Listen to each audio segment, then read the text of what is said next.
Rivals, driven by Cruz Chevrolet. Under a full moon, Keating Roofing Friday Night Rivals, driven by Cruz Chevrolet, comes to you from Ashley Ridge, where the Swamp Foxes, off their first win of the year, have a little bit of confidence. And the Gators, off a surprising loss to Stratford, trying to right the ship a little bit before the playoffs start in a couple of weeks. Welcome inside, Darren Goldwater, and the best news anchor in the television business, Dean Stevens. Very kind. As we look at this thing here, we've got Ashley Ridge, little bit of confidence, but let's start with Goose Creek because they blew the game against Stratford. They're in the playoffs in a couple of weeks. They need to get things right. I think it's going to be interesting to see how Coach Winstead's team responds after blowing that lead last week. But again, this is a team, when Jason came in 2 years ago that was struggling, he's got them back-to-back region championships. He does, and he told his sophomore quarterback this year, coming into the year, he was going to have to be good, he's going to have to improve, but because it's a sophomore, he's going to rely on the rushing game, and boy, have they delivered from the rushing game. Yeah, we hear that Dimitri Simmons, that's what I kept thinking about all week long as we get ready for this guy. They say he's one of the best backs in the low country. We've seen some great backs, so we can't wait to see Dimitri run. He's almost at 1,000 yards, should get 1,000 yards tonight. He's got 6 touchdown averages, about 6 yards per carry. Stop me if you heard this before. On the Ashley Ridge side, Shane Fiddler said to be a championship team, you got to run the ball and you got to stop the run. So we're going to talk Troy Grant. Then you got to stop number 3. Grant goes for 364 yards rushing this year. Not a terrible big number, but he does average 5 yards a carry. This is a very balanced offense, but if they're going to go tonight, they're going to go behind Grant. Shane Fiddler says it's a team much better than its record would indicate. Some confidence after their first win. Can they push Goose Creek here? We'll see on Keating Roofing Friday Night Rivals, driven by Cruz Chevrolet.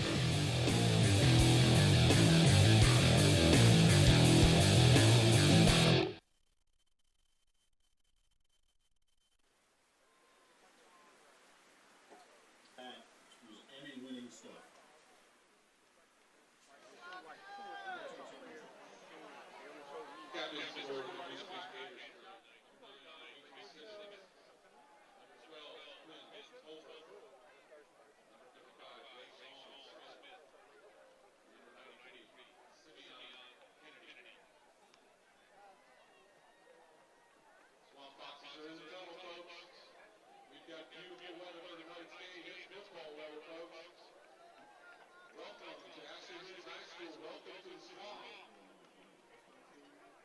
Your Ashley Ridge Swamp Foxes take on the Goose Creek Gators from across town. Hey, I got like the actual live video. Swamp Fox fans. Where they're getting it ready and stuff.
Glad you're with us for what is week 8 already of our Keating Roofing Friday Night Rivals, driven by Cruz Chevrolet. The Gators, who are region champs yet again, and the Ashley Ridge Swamp Foxes. The Gators have another game next week, then the playoffs start in a couple of weeks. Ashley Ridge trying to get as much experience under their belts as possible under their first-year head coach Shane Fiddler. So they have added a game to their schedule as well. They'll play Conway on the first week of the playoffs, but they'll actually play that game on Thursday. So the backdrop for this one is Ashley Ridge trying to grow under a first-year head coach in Goose Creek, picked by many to be the best team in the region. But I think most would agree that they haven't been as strong and as dominant as would have been expected. And Jason Winstead would echo that. And it starts on the defensive side where he wants to clean stuff up. And they're going to use this game to get that rolling before the playoffs begin. Let's give you the game time temperature. It's brought to you by Roper St. Francis Hospital, where experience matters. And the game time temperature tonight, 66 degrees out at Ashley Ridge in Somerville. Got to be our coolest game time temp of the season. No doubt. Fall. I think I heard Dave Williams say that next week we're going to be starting some mornings in the 30s. Maybe the 40s. Could be the 30s. Okay. I missed the 7-day today. Either way, it's going to feel nice. It'll feel refreshing. I'll tell you right to now. My northern blood. Yep. Coach Fiddler wants to keep Goose Creek out of the 30s tonight. Oh, yeah. That would be goal number one. Goal number two would be able to create some more of this balanced offense that he has. They average about 115 yards through the air, about 180 on the ground. And that's what he wants to continue to see from his offense. An offense that really has struggled this year, but, I mean, out of the gate, you know, he shows up and who do we play first? Oh, you got Fort Dorchester. Sweet. And then they struggled with West Ashley, gave up 41. Then they play Berkeley. And then they kind of started to turn the corner a little bit with Somerville, lost by just 8 points, and then picked up that first win last week against Stahl. Yeah, really had a chance to beat Somerville, too. Coach Fiddler was lamenting that loss with me earlier today. But got a win against Stahl last week and an opportunity here. There are whistles on that kickoff, so Goose Creek probably offside. I think you go back to maybe week 1 or 2 when we had, I think, 3 offsides in a row on a kickoff. Yeah, you don't see it very often. But let's get a look at the offense, brought to you by Keating Roofing for the Ashley Ridge Swamp Foxes. They will have the ball first. Connor Black is a senior. He does it with both his arm and his legs. He's accounted for 8 total touchdowns. Troy Grant is the one they really want to get going. They want Troy Grant and Cordell Gaston behind him to dominate this football game. That is the MO for Shane Fiddler. And that's one of the reasons they had success last week. Said they did run it well last week. They'll take this opening kickoff from the 15-yard line after that penalty is marked off. And it's a heck of a return. It's Shahid Ladson, and he's to the 30. It's a 55-yard return for Shahid Ladson, and the Swamp Foxes are in business. Here's the defense that has suddenly got its backs right up against the wall as they walk out onto the field. Quinn Tolbert there, number 12, in the middle of that starting lineup. He's the leading tackler. He has 62 of them, and 18 are behind the line of scrimmage. Melvin Ravenel, number 5, the defensive back. He is committed to the Citadel. And they're taking this all the way back. There was a flag down, and they'll start from their own 35 instead. Ashley Ridge offense anchored up front by 4 juniors, which is great news for next year when you get that kind of experience. Your first year on the job for Coach Fiddler.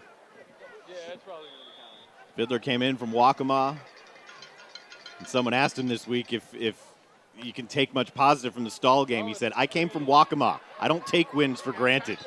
Here's Rashard Brown, 7th reception of the year there on the first play for the first-year head coach Ashley Ridge Fiddler. Spent 3 years at Waccamaw. He was also an OC at Colleton County.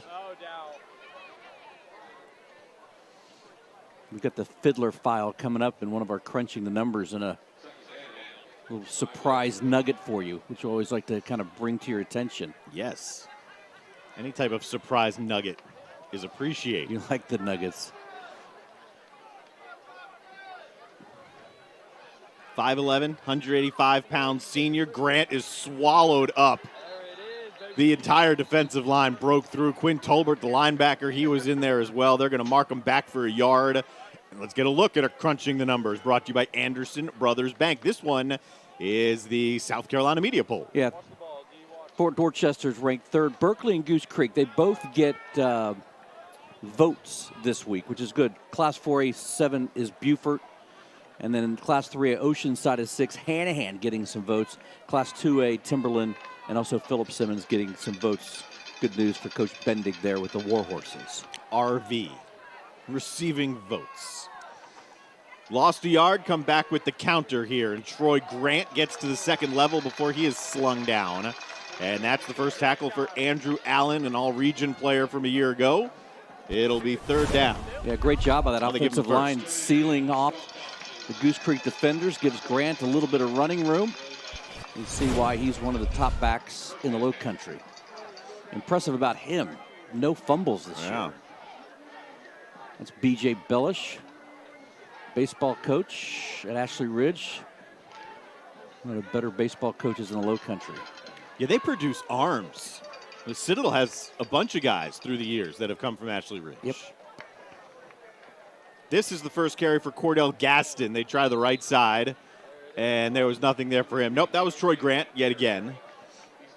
And if you haven't been watching these Friday Night Rivals telecasts, we are in studio. The crew is doing an unbelievable job. That word gets overused a lot, but it's actually true. We had a footprint of about 30 people in years past out on location. This year it is 6, and we are back here watching what you're watching in crystal clear, high definition, and calling it from here. Here's the reverse to Shaheed Ladson. He's the one who had the return called back, and he goes back the other way and picks up about 4 yards out to midfield. Yeah, does a nice job getting positive yardage. Nothing was on the outside. Really created his own space. See Grant getting a block, and was able to kind of weave his way in and out of those white jerseys. By the way, difficult to read the numbers. Oh, yeah. Yeah, you know, teams don't often take into account broadcasters. No. When they select that number scheme. And even the rules that are put in place to separate them from a color standpoint. I mean, watch at home. You tell me what number's out there. Fort Dorchester, their gray uniforms are really tough to pick out.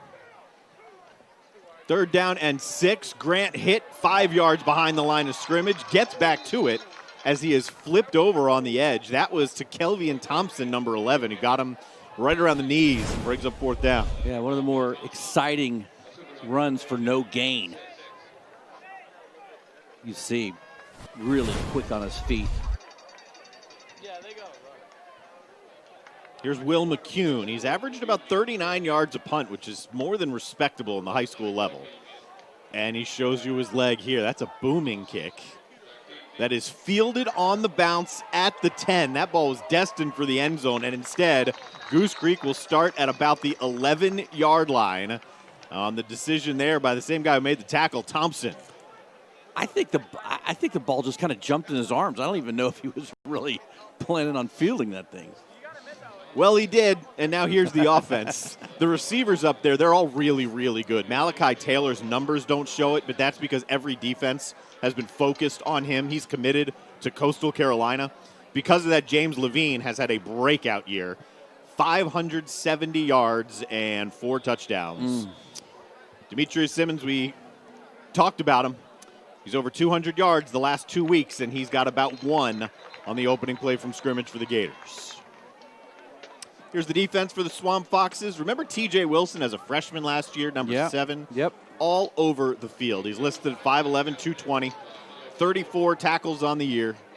And here's Goose Creek going quickly and swallowed up right there at the point of attack by the Swamp Foxes. Will be a long third down coming up. Swamp Fox defense, they play a 3-4, but really filling the gaps, waiting for that run. Here you see again, Goose Creek wanting to go quick.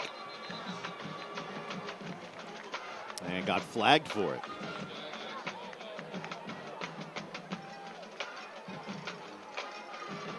So a false start backs him up, and it'll be third down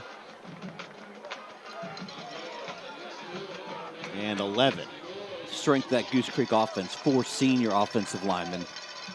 And here's the sophomore, Drew Moore, to put it in the air. There's a grab for you. Told you they've got a receiving core. That's Levine. But a great ball by Moore, the sophomore. You see a little bit of why he's got more than 1,000 yards throwing and 11 touchdowns. Stays in the pocket even under pressure. Levine bails him out with a great catch. Gave him the first down, too, on 3rd and long. So back to the ground. And maybe a yard, maybe half a yard there. For Levine, that was his 40th grab. He's averaged about 14.5 yards a reception, so that's right on the money. It's a lot of catches for a high school kid. Oh, yeah. Is that him again? Yeah, he was the target there, but Mason Kuhlman there with him. Here's 3rd and long again. Crew Chevy keys to the game, given to you by the venerable Dean Stevens. So I think for Goose Creek, they just got to keep pounding and grounding it out. Simmons had more than 250 yards against Stratford. Keep doing it. You're going to try him in the pass game here. Got some blocks and explodes. You think anyone's catching Dimitri Simmons? I don't. A touchdown for Simmons. It goes 74 yards. And the Gators convert back-to-back 3rd and long, the second of which goes to the house from 74 yards away. And when they don't hand him the ball, they should probably throw the ball to him. But he's got a couple of good blocks downfield, and then he's gone. You see the speed. Whew. Well, Shane Fiddler told me today they think that Simmons is the best running back they've faced. And I don't think that changed their minds one bit. No, I was going back looking at Davion Brown, the freshman at First Baptist we saw early this year. Then Kayvon Rivera at Hanahan. We saw him last week. TJ Stokes from Hammond. 7-0 Goose Creek. Ashley Ridge had them where they wanted them twice, 3rd and long, but instead it's the Gators who have the early lead in your Keating Roofing Friday Night Rivals game, driven by Cruz Chevrolet.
Election Day is Tuesday, November 3rd. So go vote! Sponsored by Jamie Harrison for Senate. The door to the American dream opens through education. Jamie Harrison is running to open those doors for all South Carolinians. Jason Winstead said that he challenged Simmons in the offseason, understanding they had a sophomore quarterback. He said, look, you got to change your body. You got to be ready to carry the load. And he did. He responded. He had 45 carries in the game against Wando, 250 yards last week in a loss, back-to-back 200-yard games, and he opens this one with a 76-yard screen that he takes back to the house. Shaheed Ladson lost that football. Was he down first? I think he was. But it doesn't really matter what I think, right? It doesn't, but I think the officials agree with you because it doesn't look like there is a change of possession. Oh. I think his knee was down before it. It's close. came completely out of his grasp. Aaron Bryant is the one who knocked it out. Boy, go back to the opening kickoff and that penalty bringing it back. You take a look at what Goose Creek did 7 plays later. They'll jump here on the hard count. Richardson does. So a lot of penalties early on. Penalty on the opening kickoff was offside. Then the kickoff ensuing, we had a hold. Should have those things ironed out by week 6. Here's Connor Black now. And Black is tipped over with a flag hitting the offensive lineman Hampton Smith. And another flag comes out. Oh, they like that tackle from Jamarius McClellan.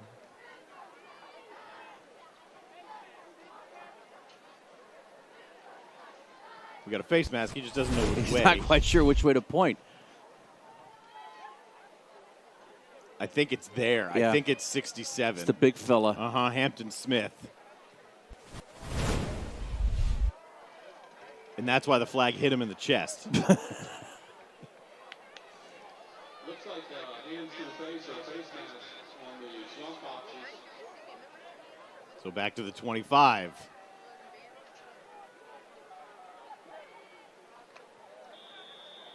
We're going to be first down over.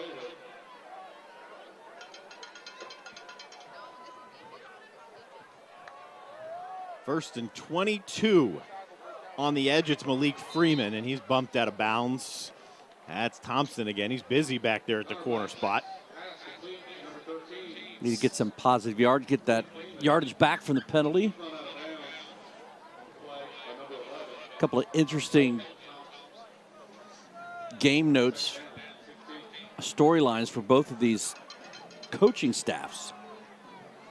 So on the Goose Creek side of things, their linebacker coach is Joe Marion. Yep. Longtime Stratford coach. On the other side of this field is his brother Bobby, longtime West Ashley coach. Surprising late, I guess, move last year. But how about this, Connor Black? How about a surprising move as he cuts it back and he gets to the 40. Boy, so much to love about this play. First, his decision to pull the ball back. Right, he sees the defender coming up. All of a sudden, he's got a huge crease. And then there at the 40, makes a nice move to the outside to pick up another 20 yards. I got that as a 29-yard run and a first down brought to you by West Shore Homes. They convert your old bathtub into modern, spacious walk-in shower in one day. He's got 232 yards rushing. Yeah, he's a nice compliment here to Troy Grant, who picks up a couple on first down. Smothered down there by the Gators. By the way, I'll say this: I like the creek. I like the new you like helmets. the helmet? Yeah, Not the GC. Mm-hmm. Yeah, it's slick, more modern. All right. I don't know if Goose Creek fans agree. Grant bumping off his own line, finds space outside, and picks up about 6 more. And we've got our mask cam brought to you by D-Heck. They remind you to fight the spread. Let's go ahead and ask you a quick trivia question. Okay. Which of the two is wearing their mask properly? I'm going to say the one that looks like the Ashley Ridge fan because it's maroon. Yes. Now they're sitting together. I'm assuming they're both fans of the same school. Maybe married. Nobody was around them. Big 3rd and 4 here. But there you see the ability of Grant kind of bumping off guys and then showing a little bit of power, picking up an extra 3 yards after contact.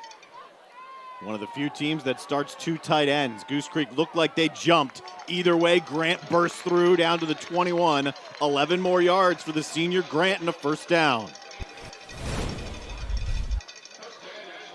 Yeah, he's fun to watch, isn't he? Mm-hmm. Not strong and shifty, right? More of a glider. Kind of glides through the hole. First down brought to you by West Shore Home. Gliding that bath into a modern walk-in shower.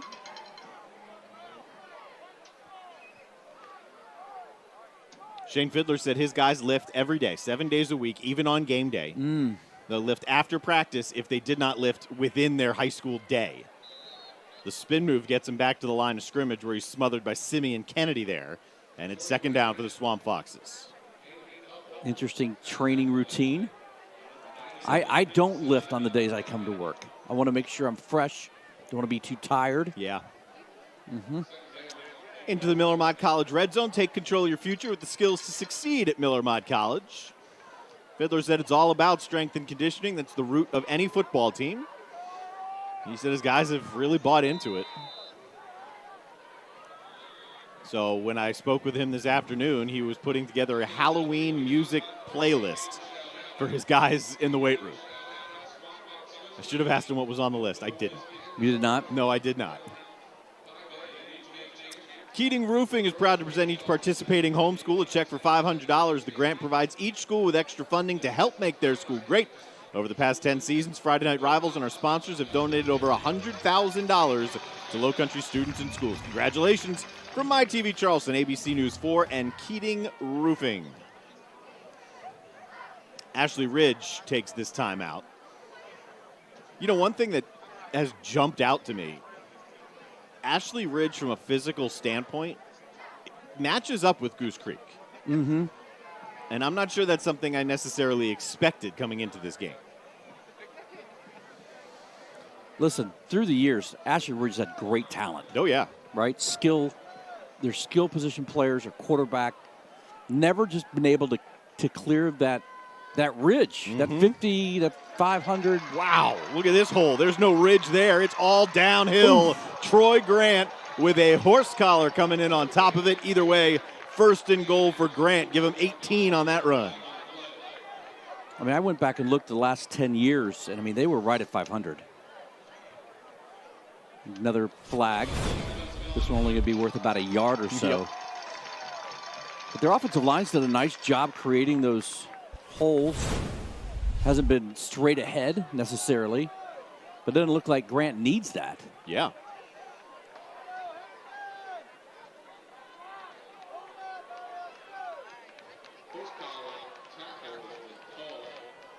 Give him half the distance on that horse collar. So like Dean said, got him about a yard. Both tight ends lined up on the left of the line. The snap bobbled, but the push is there. The offensive line wins the Swamp Foxes a touchdown for Connor Black, his fourth rushing touchdown of the year. And Ashley Ridge answers the Goose Creek score. And what an answer that was. I mean, you've got a team that's 1-4 on the year. You give up a big play, but then you come back and answer. Behind the running is Simmons, and Simmons got a nice push, getting Black that last few inches he needed across the goal line. So that's Black's fourth rushing touchdown of the year. And McCune's point after. Unofficially, I've got that as an 8-play touchdown drive of 63 yards. Troy Grant, the biggest plays in that drive. Connor Black had a nice run in there as well. And the Swamp Foxes have tied it up with Goose Creek here at 7. Just like Shane Fiddler said, he feels like they are getting better and feels like they're certainly better than their record shows. And if 5.5 or 7.5 minutes are any indication. Yep. I mean, that last run for Grant, was that 12 yards or so? To set him up was 18.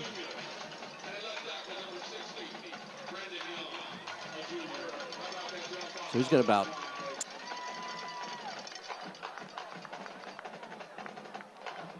40 yards already in the first half, or in the first quarter.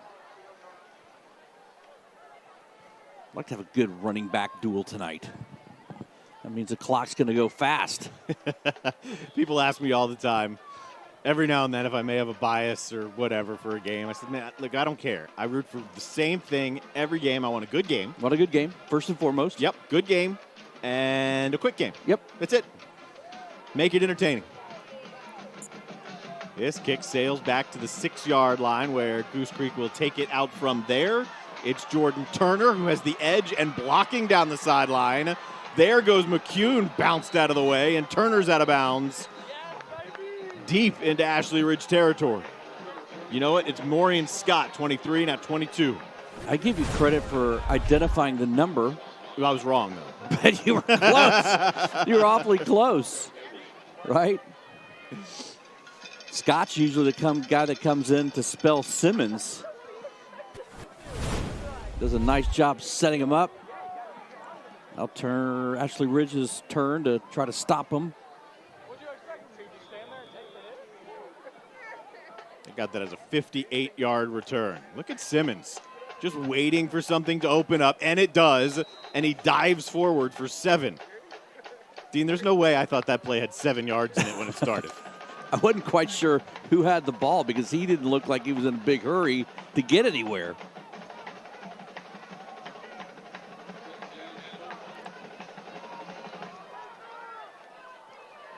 Once again, Simmons attacks the line of scrimmage when the opening is there, and that's a first down for him. Nick Downing, 75, the junior on the stop. First down brought to you by West Shore Home. Like the way Drew Moore commands this offense. Oh, they didn't give him the first, huh? Stands tall in the pocket. 3rd down and 1. They'll give him the first this time, down to the 19. Yeah, this is a kid you just look and he's just ready to bust one, right? And they'll ride him. I mean, that's what Jason Winstead said. We had 45 carries against Wando, and he had to change his body and really get in shape for this year in order to be this guy. He's listed at 5'10", 170. He looks bigger. Mm-hmm. All day for Moore, and he throws it out of the end zone. I mean, when Winstead takes this program over, he struggles his first year, then wins that region championship last year, and then again this year. But, I mean, they missed some big names off of last year's team. They have 7 kids who signed college football offers. One of them, Mukwamu, I would imagine the brother of the cornerback for South Carolina, who was the quarterback. And that's who Moore is replacing, as Simmons gets about 5 there on 2nd down. Yep, he went to Hutchinson Junior College, one of the top Oh, yeah, out in Kansas. JUCOs in the country in Kansas. Remember Damon Muzon, the wide receiver? Mm-hmm. One of their kids went to Charleston Southern. So you can look at wins and losses. You start looking at placing kids at the next level.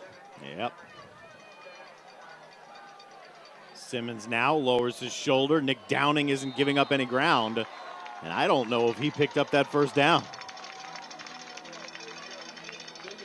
Yeah, I don't know if that's part of how this offense is supposed to work, where he just kind of sits and waits for a hole to open instead of attacking it. Every set of downs the Swamp Foxes have played on defense and Goose Creek has had offensively has come to a 3rd down. Yes. Now this one comes to a 4th. Got to get 2 yards, and they'll put it in the air, except it slips out of his hand. So Moore isn't able to pick up the first down. He is down, and a turnover on downs. It's not a human night or anything. That thing just slipped out of Moore's hands. Yeah, that's just part of the... Wow. Yeah, did. Just slipped out. Good job by the Ashley Ridge defense after the long kickoff return to not give up any points.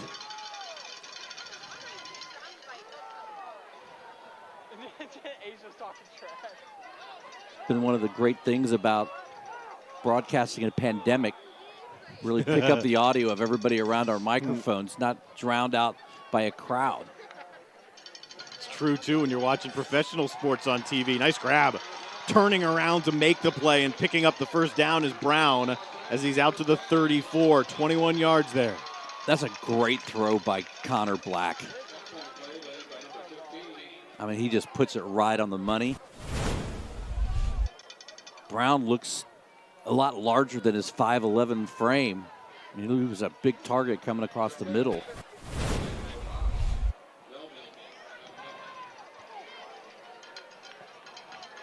Gives them a little bit of breathing room after taking over at their own 13. So now they go back to Grant, and he's down at the line of scrimmage. That was a big hit. I'm thinking that's Melvin Ravenel. It was hard to pick up the number. Very hard. Even on that replay? Nope, 4. 4. It's McClellan. Ravenel is 5. Ravenel 6'4", 185, tall for a DB. There you see him on the left side of your screen. Look at Grant bounce outside, then slip one upfield. You know, He is slippery, Dean. You said it wasn't as slippery. Andrew Allen on the stop. I said there. he was.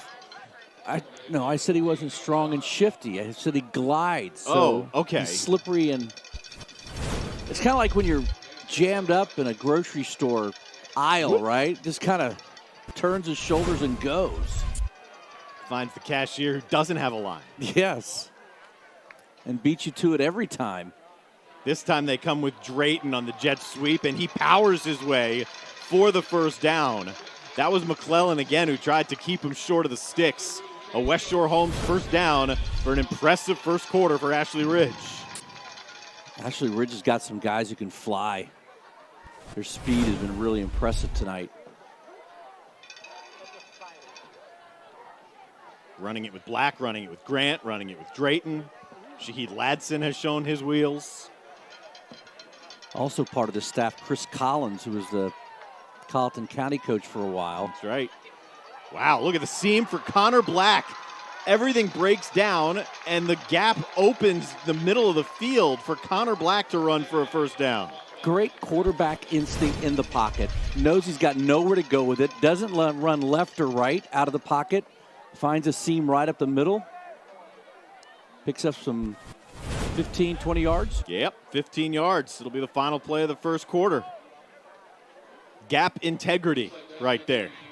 Wasn't Is that there. what it's called? Well, Gap integrity. that's what Jason Winstead is going to remind his guys to remain there and hold that gap integrity. Impressive quarter for the Swamp Foxes. Good football. Very much so. Good game. Tied at 7 on the Keating Roofing Friday Night Rivals game, driven by Cruz Chevrolet. Swamp Foxes are to the Gators 40 when we bring you back for the start of the second.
Dean Stevens, Darren Goldwater back with you for the second quarter here of a 5A matchup, not a region matchup. Ashley Ridge is in Region 8, Goose Creek Region 7. And that first quarter, statistically speaking, dominated by Ashley Ridge, currently on a drive that will be on its 6th play that started at their own 13 and is now at the Goose Creek 40 after back-to-back first down runs for the Swamp Foxes, who have shown quite an arsenal of playmakers and plays against this Goose Creek defense. Seen a little bit of everything. Yep. Seen some good special teams. This drive. Goose Creek has come close to jumping many times. Here's Grant yet again. He's not even hit until he gets a few yards past the line of scrimmage. I'll give him 5 there.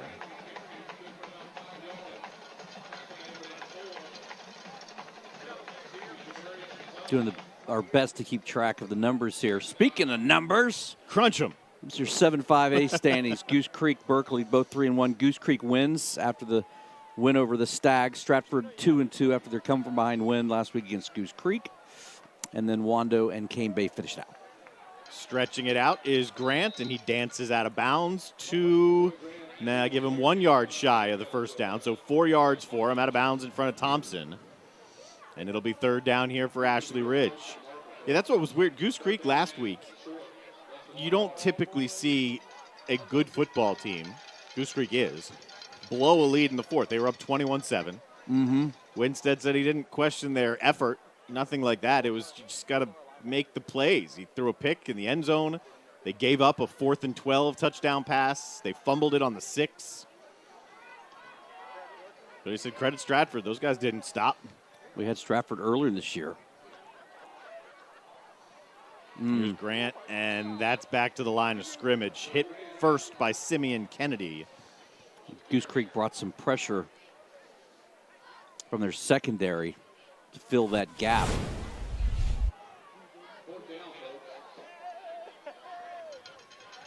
So, Going to go for it. sure. Absolutely. 2 tight ends on the right, Carson Jones and Owen Ratliff. Ratliff's been a nice utility guy for them for years. That's a 1st down. Swamp Fox offensive line has won virtually every battle, including on the touchdown run from the 1 yard line. 1st down brought to you by Limerick Heating and Air. It's a proud Goose Creek defense. They've got 9 seniors, so they're playing to go out in style this year.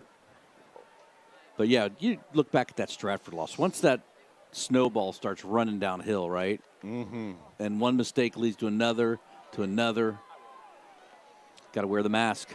D-Heck reminds you to fight the spread with the mask cam.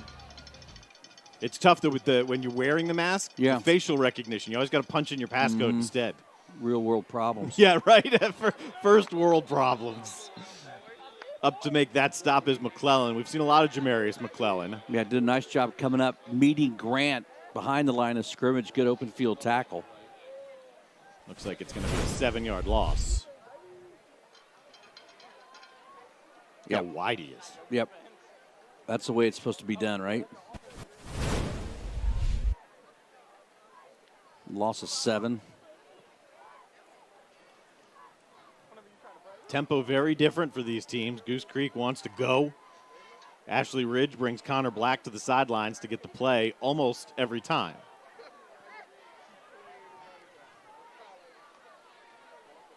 That was Ladson as the decoy up the middle with Grant. Got back what was lost and then maybe a couple more. 9 yards for Grant. You see Goose Creek's defense becoming a bit more aggressive. That was a great call, a little counter. Leaves a huge hole. Great job by the Swamp Fox offensive line, the left side. Skylar Walton and Brendan Young. I gave him extra yards. They marked him at the 29, so it's 3rd and 11. So you just gave him 6. Yeah, I gave him 9. You know, That's just right. flip the number over. That's the problem I have with that golf club every time.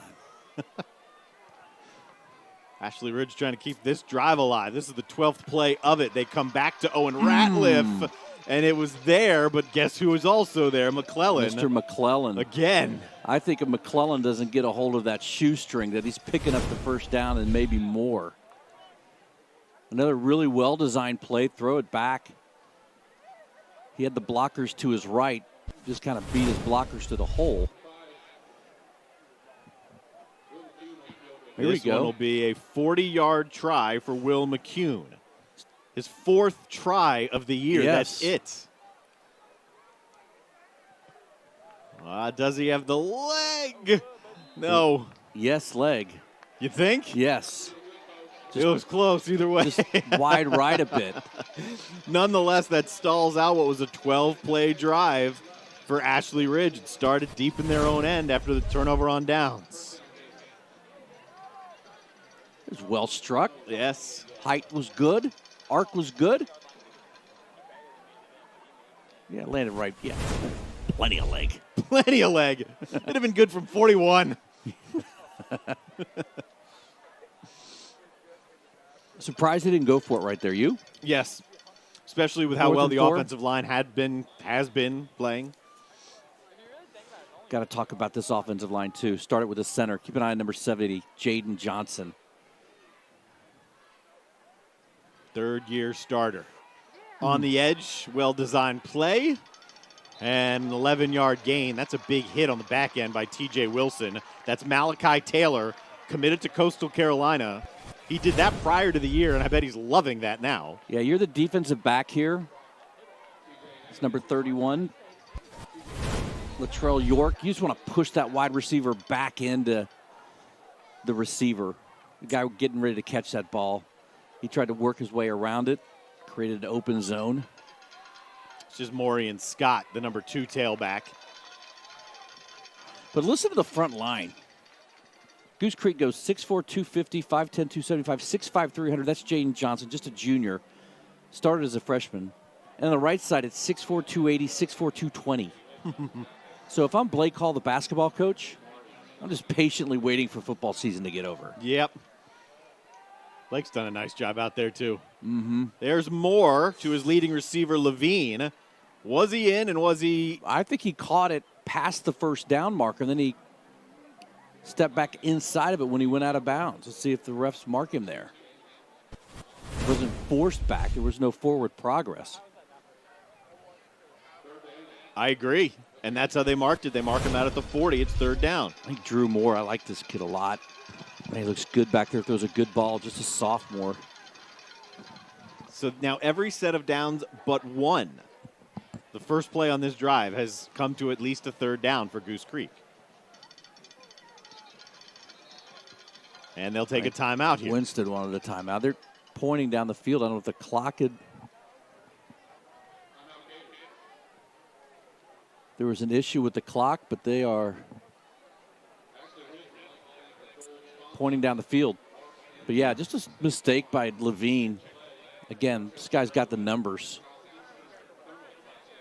He will play somewhere. He's 6'3", 190. And because of the defense just gravitating towards Taylor all year, he's got over 40 grabs. Had a 98-yard kickoff return for a touchdown for, against Fort Dorchester. Had 13 grabs and 143 yards against Fort Dorchester. Probably against the most athletic defense that they'll see all year. Fort Dorchester not part of our schedule this year. They moved to pay-per-view. Yes, they did. That Osborne kid, a sophomore quarterback, pretty good. Fort's been in some interesting games. Somerville pushed him last week. Mm-hmm. It's been a strange year. I mean, You think? yeah. Gee, hold on, let me write that down. That's a quote. You want to quote me on that? Yeah, it's been a strange year. Yes. Yes. I would agree. Yes. And it's true on every level of football. I mean, high school, college, pros, weird stuff's happening because the offseason was weird. Now we go Wildcat with Simmons. Yep. On third down and 1, and Ashley Ridge drops him 4 yards back. Caden Dubois. Whoa. Dubois with a couple sacks this year. Not part of the starting rotation. But I think they've really, their defense, you got to give them some props. Defensive coordinator doing a great job. Because they're patiently they're going at it while Simmons is kind of patiently waiting for something to open up. And they force a punt. I mean, I'm keeping track of this now because it's now absolutely worth watching. The fact that every set of downs, except for one for Goose Creek, they've had 3 possessions. Every one of them has gone to at least a third down, except for the first play of that last drive. It's a big-time hat tip to the Swamp Fox defense. 7-all is our score, about midway through the second quarter on Keating Roofing Friday Night Rivals, driven by Cruz Chevrolet.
Ashley Ridge takes over, tied at 7, about halfway through the second quarter.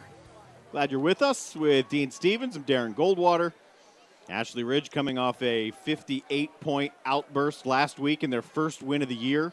This does not look anything like a one-win team. No.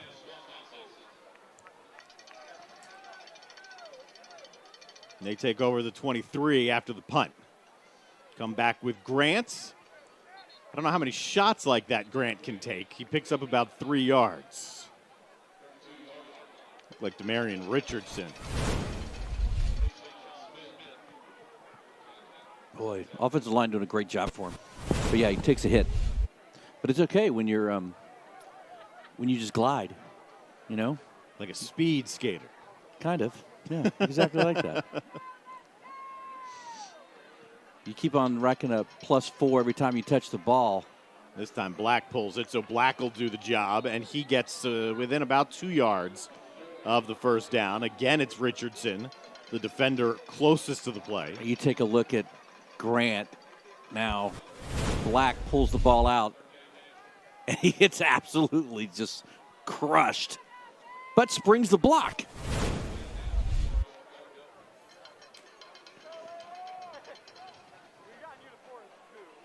Shane Fiddler really did like his guys when I talked to him this morning. Couldn't say enough good things. He said, we're getting there. Had an opportunity to beat Somerville before that stall game. Big third down here. Yes, it is, and they go with number 3, and he gets stuck. I think he's a yard short, and that's McClellan who got a shoulder into him. I think McClellan gave him the first. McClellan has moved his way onto the Dean's list in about a quarter and a half of football tonight. Just, I mean, perfect. Great tackles. Limerick Heating and Air first down. Jamarius McClellan, senior, 5'10", 190. But, yeah, you go back and look at the schedule again for Ashley Ridge. And I think, too, with a new coach, a new system, you're coming in a pandemic. Oof. Black double clutches, throws it low. Still gave Brown a chance. Throws a good ball. You know, so you come in, probably the worst situation a coach can come in for a new coach, right? Definitely. You don't get to spend time with your personnel. You don't get to see your personnel, right? There's no 7-on-7s. You start to feel your way through the schedule. Maybe turn the corner a little bit with Somerville, show the potential that's there. Make it work against Stahl. And now you just start building, right? Black kept it. Pretty nice fake there for Black, and it results in a first down run, maybe 12 yards for him. Jordan Turner on the stop. And you're also giving your opponent a different look than they've ever seen from an Ashley Ridge offense, right? I mean, this has been, for 8 years in a row, it was a throwing system. I mean, 2 good quarterbacks sitting in the pocket. And now all of a sudden you got an athletic quarterback who can tuck the ball and go. He's made great decisions on the option tonight. Yeah, it's a Duncan Liss Ashley Ridge team. Here they get it to Ladson on the edge. Spins off one. Isn't getting away from the second. That's Richardson. Nope.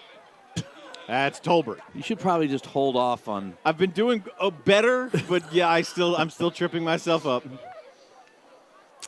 I mean, I think they're classy looking uniforms. They are. I love the white on white. They're sharp. I would have preferred it with black numbers, though. They're sharp. I like them. Yeah. As a broadcaster, I don't particularly love it, but they are sharp. Right, your Penn State guys, white with blue numbers. Oh, yeah. Easy They're to blue see. with white. Iconic uniforms. Best in college football. Oh, Black. love it. Unload, and it is nearly intercepted. He wanted Freeman. The tallest receiver at 6'1". I do. I love the way that he just stopped and then just unloaded.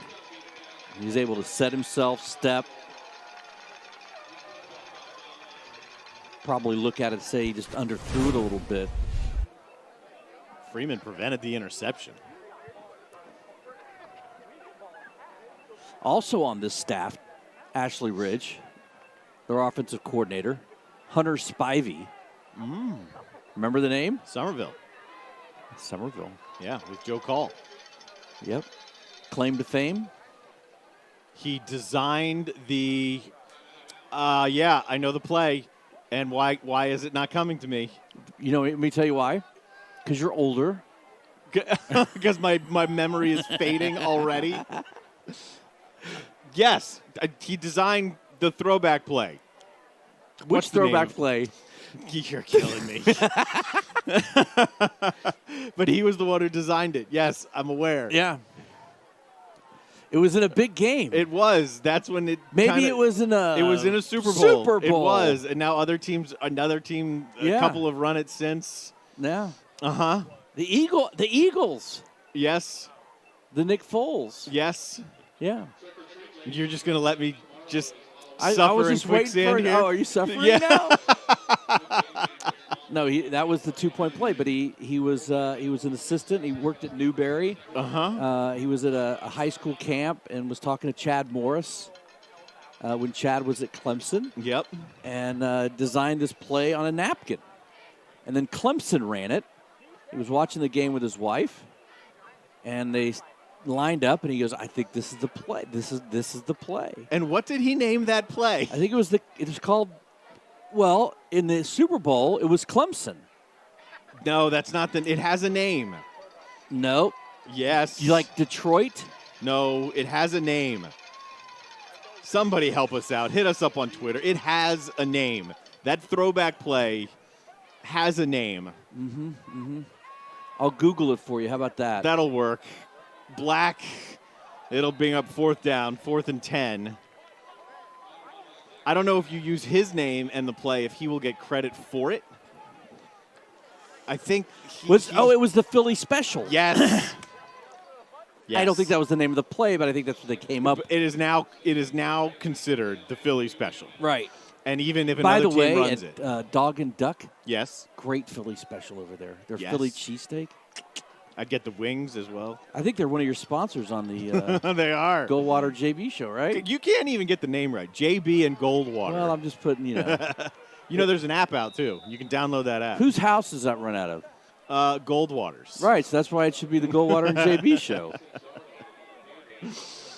But yes, the All right, Philly there you special. go. The Hunter Spivey story. This Goose Creek defense gives their offense a chance with 4:35 left. Wonder if we see that play in this game. We could, if it's a tight game towards the end. Tell you what, I can't wait for the Fiddler file nugget. Oh, it's great. We had to pull that crunching the number up in the third quarter so we can get that one out of the way. It's a good one. Okay. So here's There Goose we go. Creek now. We've already seen Simmons explode. He caught a screen and went 76 yards like Usain Bolt in the first quarter. It was 7-0 Goose Creek. Oh, we're going to give him 9 on that one.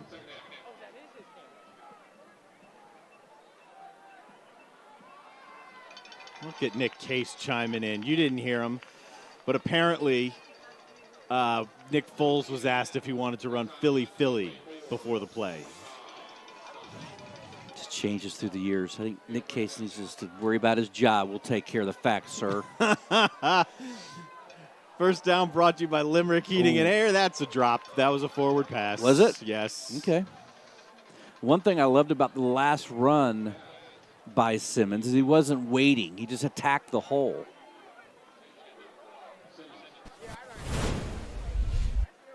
It's going to be hard to, yep. Mm-hmm. Yeah. Nick on the spot. Nick at night. Nick on the spot. Good work, kid. Now he waits for the hole. He got that pulling lineman, and now he cuts back into Ashley Ridge territory, protects the football. They'll probably spot him at about the 42. So give him 21 yards.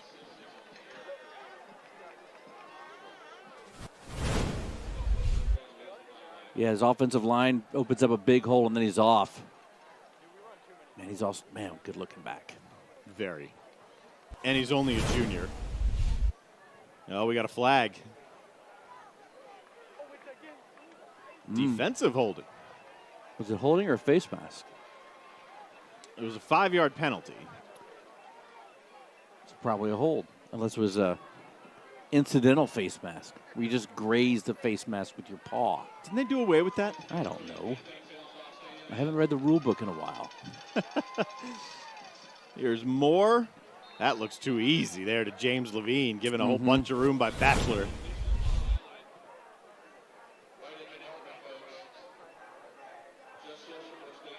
All right, there you go. That was a face mask? Looked like he was trying to unbuckle his helmet. That was the incidental kind.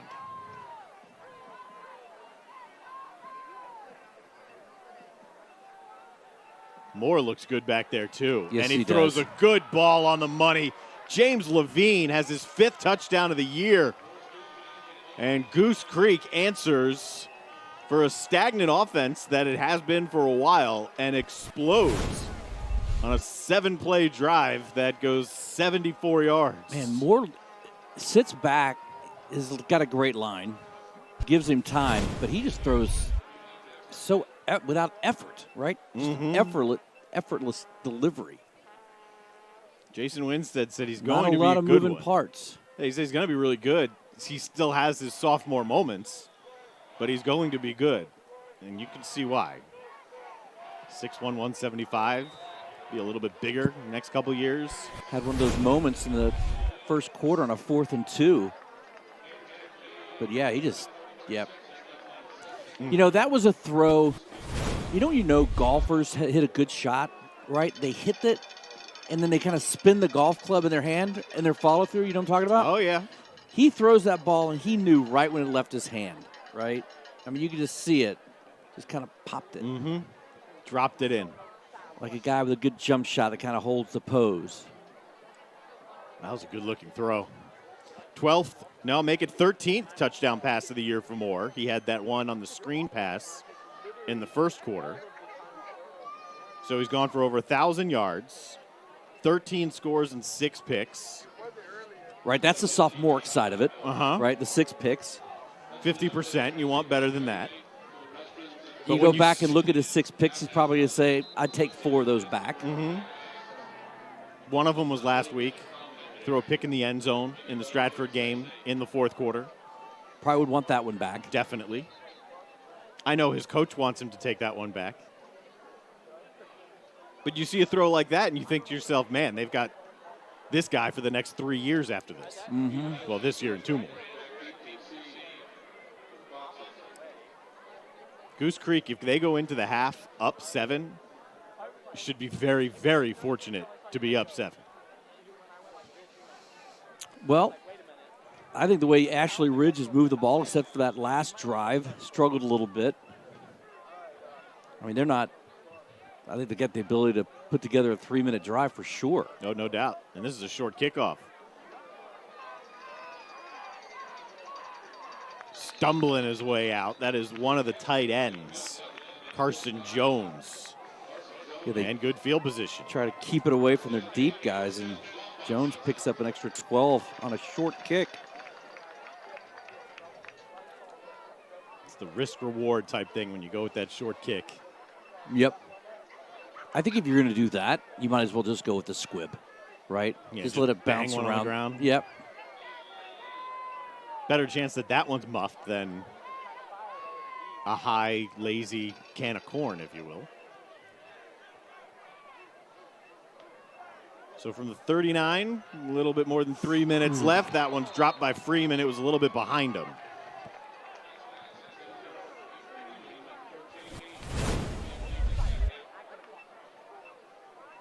Really steps into his throw, but yep, as you said, just off the mark. I'm a little surprised they didn't run the ball on first down. They've had success doing that tonight. And then you get to run a little bit of time off the clock.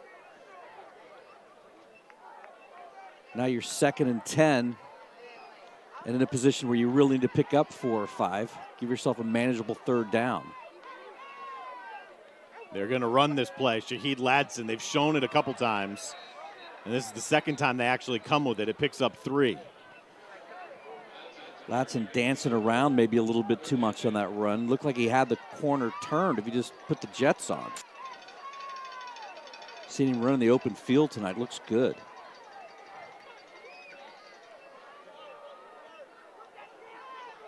Now you pretty much have to put it in the air. That's Rashawn Smith hobbling off.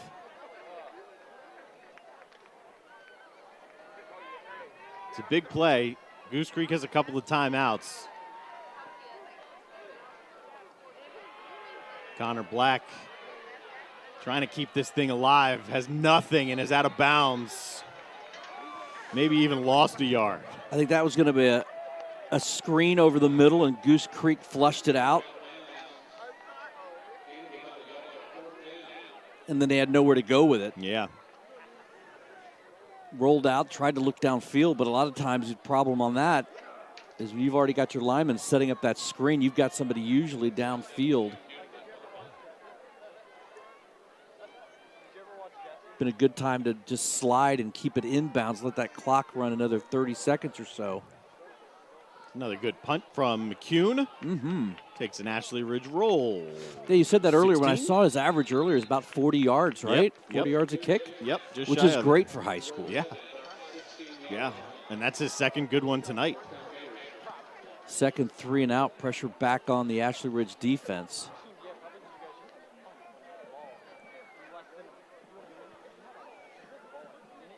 You know, Goose Creek was as explosive as any team in the state.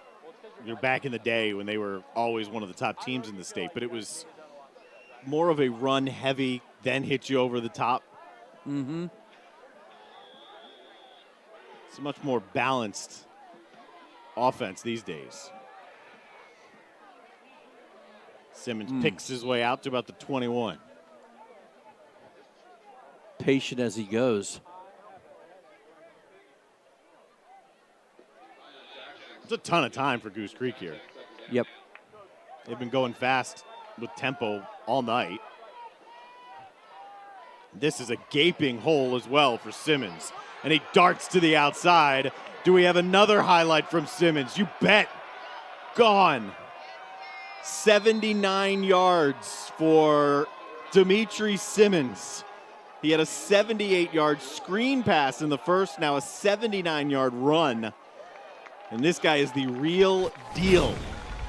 The last drive, he had 31 yards. Now you tack on 79. I've got him up right around 140, 145 for the game. So that's over 1,000 for the season. Yeah, we see you. He's got 200 yards at least in each of the last two. If you've got him at 140, you got to feel pretty comfortable that that'll be there. But is that coming back? It is. Wow. Take it off. There was a flag. Jason Winstead's thinking I should have gone to the bank. I should have been a banker. I didn't even see the call. I didn't see the call. I didn't see the flag. But they're all the way back at the 13. Got to be a holding call then. It has to back be. at the 13. The play was run from the 21-yard line. So this is not Simmons.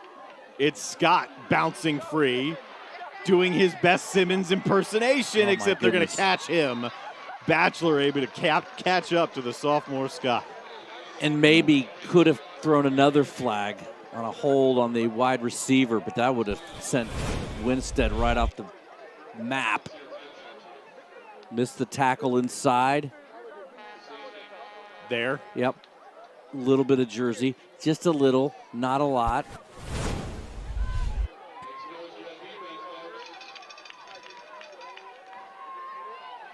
Keeping it on the ground late in the half, and he takes a shot. That was Scott once again.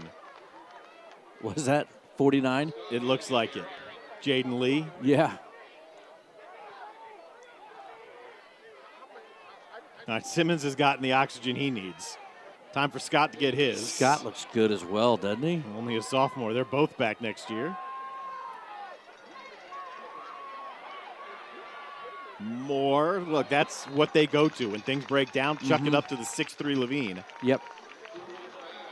Well, you got we haven't even talked about Kion Smith. He's 6'2" as well. Talked about Taylor being 6'4". And yet they're more of a rushing team. At least tonight.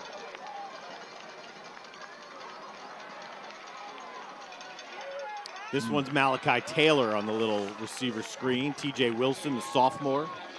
He'll play somewhere in a couple of years. Makes the stop. Certainly have the weapons, don't they? I mean, he had Simmons coming out of the backfield left. What a luxury to be able to go out right to your 6'4", 185 wide receiver. But it's 4th down. Not sure why they wouldn't have called a timeout here to save another 10 seconds or so. He's waiting for the clock to go down. Yeah. He's got another 10 seconds. He's going to waste 20, 25 seconds here. It's an interesting decision. Unless they're going to punt it. But I mean, we've got the weapons to pick up 4th and 2 pretty easily. I would be surprised if they punt here. But yeah, if you're going to go for it, bleed the clock out when you're a little closer, you would think. Boy, hasn't that been a topic of discussion with the Falcons game? Penn State, Indiana. Penn State could have just kneeled it out. Same thing with the Falcons last week. Falcons won yesterday. Let's give them a little credit.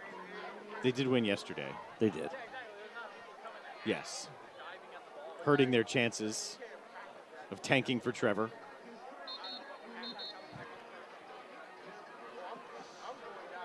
Of course, Trevor Lawrence will not be in action tomorrow for Clemson. News came out last night that Lawrence, Tigers quarterback and presumed number 1 pick in the draft. They are going to punt it. And that's why he bled the clock there. They do get the ball to start the second half. There you go. That's the logic. Maybe that's the reason why. The other thing, it could be something he wants to work on with the playoffs in 2 weeks. The punting game? Work on cornering a team deep, maybe. Or they want to work on a fake punt, and it's going to be successful. So, all right, so let's... That's Andrew Allen. That blew all of our logic out the door. Yeah, 'cause now you right, gotta if you're going to go, if you know you're going to go for it, why are you going to give away 25 seconds? Why don't you call the timeout right away? Unless the psychology is we're going to let the clock bleed down because they know we're going to punt it, and then we'll fake it. And now they're just letting it run anyway. Why are you going to use your fake punt before the playoffs?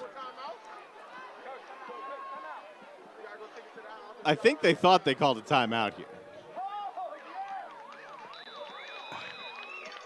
What just happened? I think you're right. I think they called a timeout. That's Winstead right there.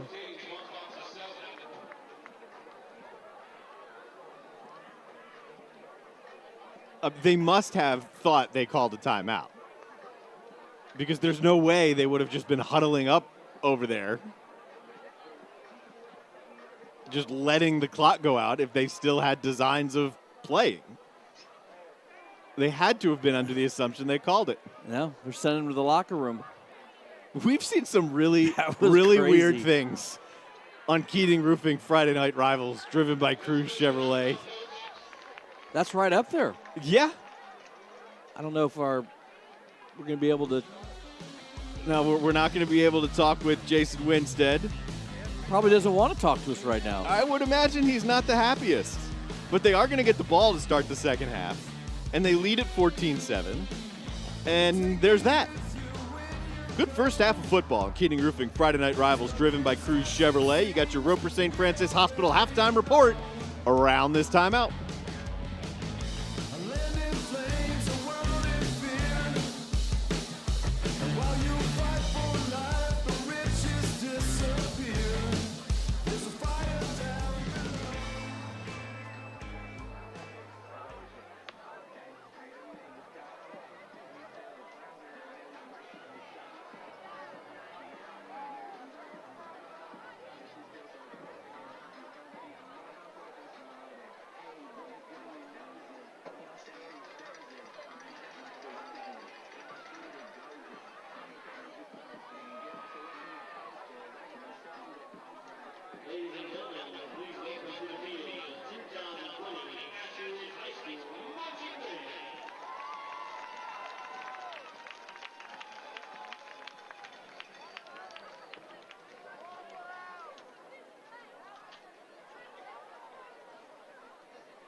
Roper St. Francis Hospital halftime report is brought to you by Roper St. Francis Hospital, where experience matters. Every week, David Ayler Law Offices and Riders Law Group is proud to highlight a scholar athlete from each participating school. Students selected have an opportunity to win a $5,000 scholarship at the end of the season. Let's introduce you to tonight's scholar athletes. I was wondering if it was going to be above a 4.5. It's a 5.5 GPA for Katherine Jackson. Congratulations, young lady. Cross-country runner with a 5.5 GPA. And Andrew Dizelle with a 4.9 GPA on the football team. Both of them are eligible for a $5,000 scholarship at the end of the season. Earlier, Scott Eisberg had an opportunity to catch up with Mr. Ayler himself. We are here with David Ayler from the law office of David Ayler. Every year we are presenting our scholar athlete. Each week we're presenting them. And David, this is we're coming down to crunch time, but we've done well so far. A lot of good football, a lot of smart kids. Yeah, absolutely. A lot of talented kids, both on the field and off the field. So it's been another exciting year. Just so thankful that it actually even got to happen, right? When we first were talking, first doing a couple interviews, we're like, well, we'll see if we ever actually see these on television. So it's great that it actually has gone down. How has your business been? Obviously, the pandemic affects everybody. How has business for your law office been? Like most businesses over the last couple months, it started to trickle back. Obviously, there was a period there where it was, almost completely down. But hopefully, taking a turn into the fourth quarter, it'll get even better and look to the next year for sure, just like everybody else. Absolutely. That is David Ayler from the law offices of David Ayler.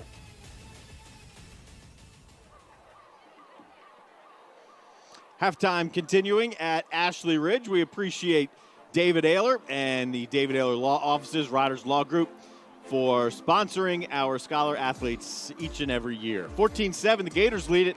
Strange end to the first half, but they do get the ball to begin the second half.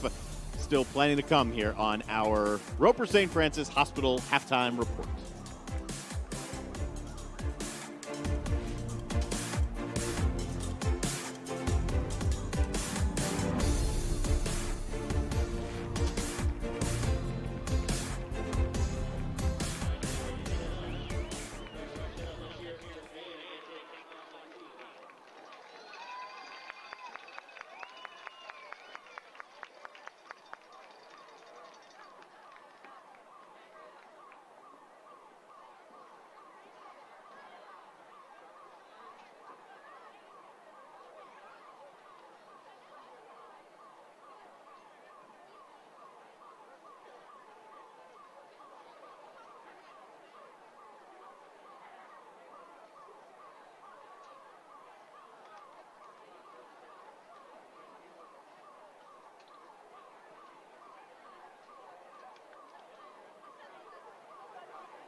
Roper St. Francis Hospital halftime report. Guess what? It's brought to you by Roper St. Francis Hospital, where experience matters. And the team that wins this game, maybe based on experience, gets a really cool trophy. It looks like the Lombardi Award. First year we've had this new trophy, and it's brought to you by All-American Awards. For almost 30 years, All-American Awards in Mount Pleasant has been your local trophy shop, providing both corporate and sports awards to meet your style and budget. Visit Steve and his crew at All-American Awards. When you recognize excellence, they are on the web at awardsguy, that is plural, awardsguy.com. We love going around the country, checking out other games from Friday Night Rivals and Thursday Night Lights. There's packages in tons of different markets. It's probably 20 or 30 markets by this point. Yep. And very rarely do we see one from our broadcast, but we like to check out ones from others.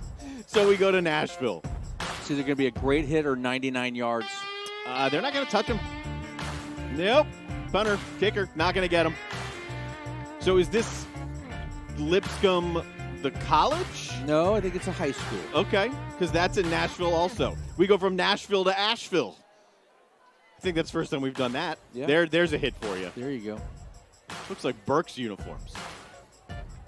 We do a lot of Salt Lake. Yeah, there's this real Salt Lake bias in this. A little defensive tip drill Yeah, and then, resulting in 6. oh, is number 2 going to catch him? Oh, look at that. 13. Good job. Escorting him. Nice. Gainesville. Whoop. Oh, my. He said, here, I'll push you this way. Oh, it got a good block on the backside, too. Yeah. Snazzy looking turf. Nothing like a block in the backside. Oh, that's a one-handed grab. And then like 12 hands. Wow. River Bluff, I believe. Going to Dayton. Lefty. No Receiver pass. There you go. Very good. Good. Those are satisfactory, even though it didn't include Charleston. One day. One day. We all have dreams. 14-7 at the half. Goose Creek leads Ashley Ridge. Third quarter is coming your way in just a little bit. Gators will have the ball to start the half.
Gotta love the music. Roper St. Francis Hospital halftime report brought to you by Roper St. Francis Hospital, where experience matters. Limerick Heating and Air has tons of experience, and we're glad they're with us for this program. David Miles is standing by with Scott Eisberg. We're here with David Miles, the owner of Limerick Plumbing, Heating, and Air. You do all sorts of things, and you're very involved in the community. Why is that? Because the community helps us. Without the community, we wouldn't be here. And we feel a responsibility to give back to the community. And you know, it's also, it can be for selfish reasons. You know, we feel better as a group when we give to our community. You know, we walk with a little bit more pep in our step. We're a little bit more pride, have more pride, and stick our chest out. So, The Give Back Grant. Talk a little bit about that if you can. well, that's a grant that goes over all 12 months, and we pick a couple local charities each month. They gets $500 each for the Give Back grant. And it is a way for us, again, to give back to the community. And some of our employees select some of them, and then the community selects some of them.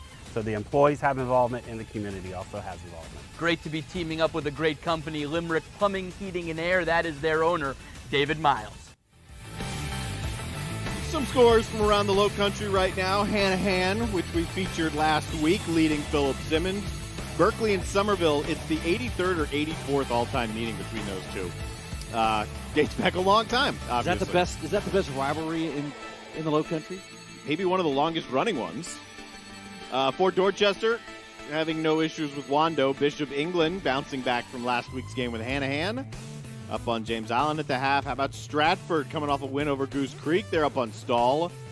The Porter Goud game is actually flipped. First Baptist is up on Porter Goud 38-10. And Oceanside is trailing Gray Collegiate right now. Gray Collegiate's a very, very good team from the Columbia area. Sister schools. Yeah, good test before the playoffs. As we get you set for the third quarter. That'll be coming up around this time out. Swamp Foxes, Gators, and the Keating Roofing Friday Night Rivals, driven by Cruz Chevrolet.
And then he got arrested for that. Teams getting set for the second half of our featured game this week. Ashley Ridge and Goose Creek. Glad you're with us tonight. Keating Roofing Friday Night Rivals, driven by Cruz Chevrolet with Dean Stevens. I'm Darren Goldwater. A little bit of a breeze. At kickoff, we were at 66 degrees. And if you missed the first half, Ashley Ridge went toe-to-toe with Goose Creek. Yep. Very impressive, especially Couple early big plays. on. That's the difference. Demetrius Simmons, in particular, the big plays. 78-yard screen to the house, 79-yard run, and a beautifully thrown ball from Moore. Those are the 3 touchdowns for Goose Creek, although actually one of them was taken back. Forgot that. I still had that written down on my score sheet in that weird end to the first half. So the 78-yard screen counted. The 79-yard run did not. And it'll be Goose Creek that has the ball to begin this second half.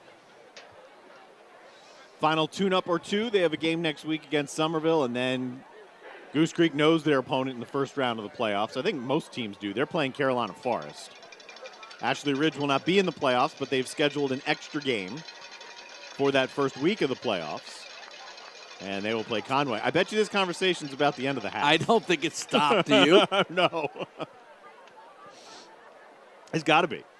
If you didn't see the end of the half, well, if you saw it, it wouldn't help clarify things at all. Yeah, I'm waiting for your explanation to see if that helps. Well, no, I'll explain what we know. Goose Creek had what we thought 2 timeouts.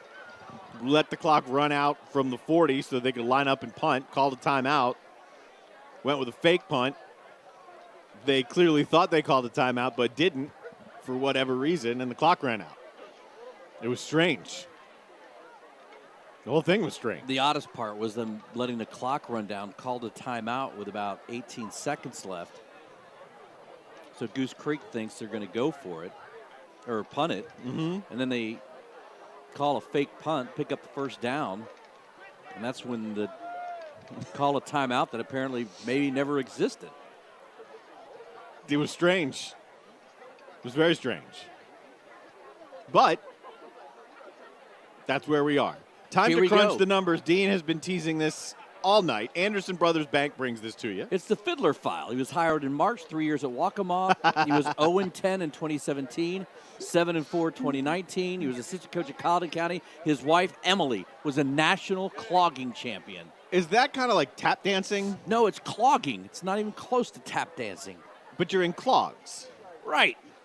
What It do is you- a, what it do is you a do? dance. Okay. I don't know. It's like, I guess maybe clogging. But yeah, there you go. Like the river dance.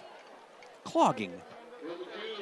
Just Google it, old man. I'm going to. I'll be honest I mean, with you, I think spent but about it's kind of like tap dancing because you're doing a dance and you're making your clogs clog right. around. They don't quite. The wooden clog doesn't quite sound like the metal tap. No. I got that part. I did spend about 20 minutes researching and trying to find when she won, but with no luck. Oh, well, the fact that So- you found out that she did win, It's amazing what you impressive. find on Twitter when you do your research. It's Yeah. crazy. it's become such a valuable spot to research anything. Right. As long as you can realize what you're looking for and not not take wrong information. I don't believe it was fake clogging news. There's I a think lot it of was that the out real there. deal. There's a ton of fake clogging news. It's a big problem. Goose Creek's going to start from the 20 here.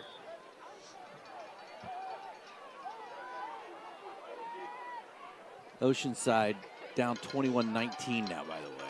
There's Simmons, and he meets T.J. Wilson. Good-looking running back there, T.J. What T.J. Simmons? Dimitri Simmons. D-Heck reminds you to fight the spread with the mass cam. Looks like it's chilly, so maybe temperatures dropped a little bit. Simmons is close to the first down. We'll see where they spot him. Another 10 yards to his 140 that got in the first. It's going to be 3rd down and 1. They put him at the 29 there. Straight ahead. That'll be good for the first down. Nothing fancy on the first drive of the third quarter here for Goose Creek. A 3-2 football team with losses to Fort Dorchester and last week to Stratford. They led it 21-7 in the fourth quarter. That ball to Levine. I'm not sure Levine was ready for it. I think he thought that Kion Smith was going to catch it. That's what I thought. Went right over him. I thought Smith was the outlet guy, and maybe Levine was going to be his blocker.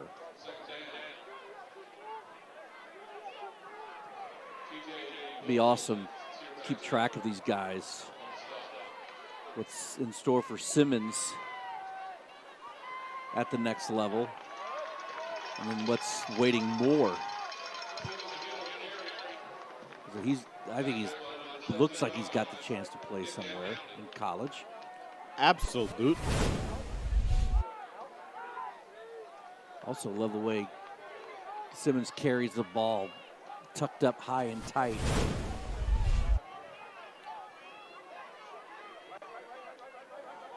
Pittsburgh friend bringing you all these replays. Nick Case says it reminds him a little bit of Le'Veon Bell. And I'm gonna I give Nick at Night some props.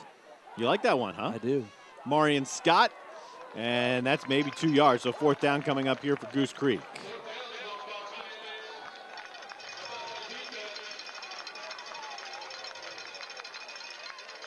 Interesting call on 3rd and long.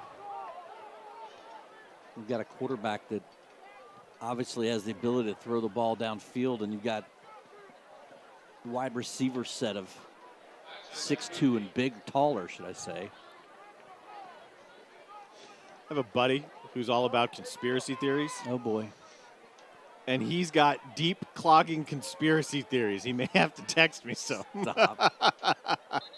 I can't tell via text how serious he is, because I'm telling you, the fact that Ashley Ridge is wearing one uniform, I mean, he could probably come up with some conspiracy about it. You have a friend who's going to research conspiracy theories and clogging? Well, I mean, he will research conspiracy theories about anything and everything. Some of them are good. Okay. So Ashley Ridge takes over here. And the story of the first half for Ashley Ridge was the ground game of Troy Grant, Connor Black. Very patient offense. There's no rush. But Goose Creek's defense stiffened up on them the last few drives. They'll pick up about a handful here in the hands of their senior back Grant. Your offensive coordinator, Chris Collins, does a nice job, along with Hunter Spivey, giving them a different look. First time we've seen this play. Little pitch, get Grant on the outside, let him use that speed, pick up 5. I think the other surprising thing as well, not watching Connor Black play this year, his ability to tuck the ball and run. Wanted to make sure Grant was in the right place. Grant's blocking for him, and it'll be 3rd down and 5. That's right at the line of scrimmage. Goose Creek brought both of their linebackers in. Watch them come fill the gap. Like Andrew Allen was in. He came up holding his shoulder a little bit. Now, the only problem with that is that if the quarterback or whoever's got the ball, if they're able to break that second line of defense, there's really nobody home. You got to depend on your secondary to come up with a tackle.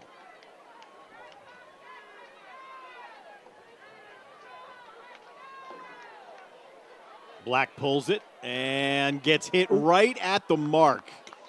It'll simply depend on forward progress.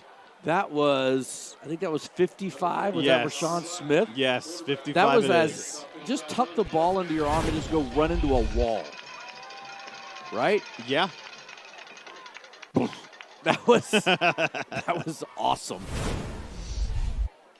They gave him the first down? They though. did. I guess forward progress was the wall. Yes, it was. Man. We've had some good hits. We have lots of good nominees for our Will Lou Gray Never Stop Learning Stop of the Game. Black with late pressure. That's a dangerous ball that's caught. Shaheed Ladson out at the 46 for another first down. That was right in between 3 jerseys that were white, and one of them was coming fast. I thought this ball was picked for sure, right? Oh, yeah. She does a nice job to go up and get it. There was Melvin Ravenel was flying in. Ravenel there, number 5, committed to the Citadel. Who, by the way, good for Saw them, that. got the waiver approved by the NCAA so they can play 8 games in the spring, qualify for the SoCon Championship and the FCS playoffs. Here's a busted play. And Black's in a lot of trouble. He's down. He thought the left side was going to be good, and then he thought better of it. Nice job by the Goose Creek defenders to pursue. Not quite sure who was supposed to get that. The handoff was here, or looked like maybe the secondary running back was supposed to cut across, but was never there. And then Black had no help. Not at that point.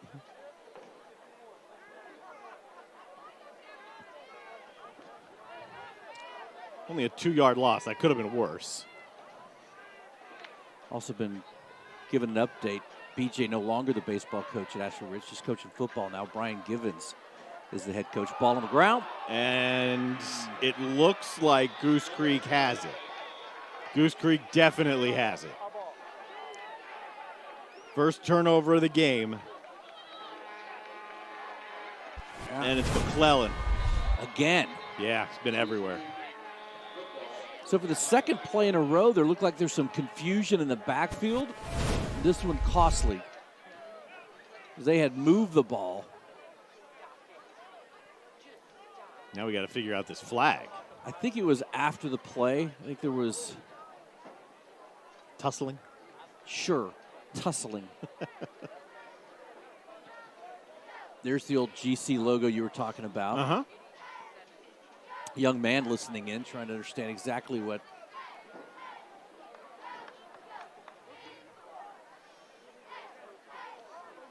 Yeah, the first turnover of the game.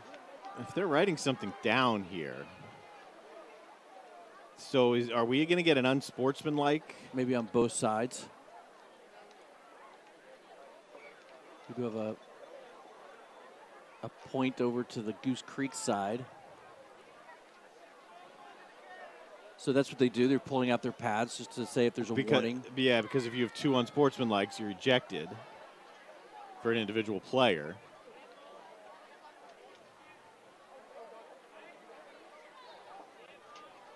Mm-hmm. Yeah. Oh, two. Whoa. So two of them against Goose Creek. Is it now after the fumble? I think it was after the fumble. I mean, Goose Creek's got it, and then it looks like Grant tries to get in there. That little push there, that's probably one.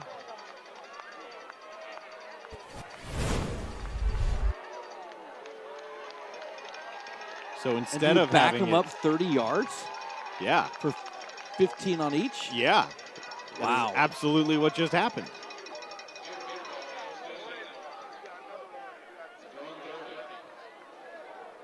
You know what I like here? Take a shot. Yep. Absolutely. I mean, you've got 6'2", 6'4" receivers. Yeah, and he's obviously got the arm strength to do it. I mean, there hasn't been much gripe on the Goose Creek side, at least that we can see. Coach Winstead's had enough conversation with the guy in stripes. Yes.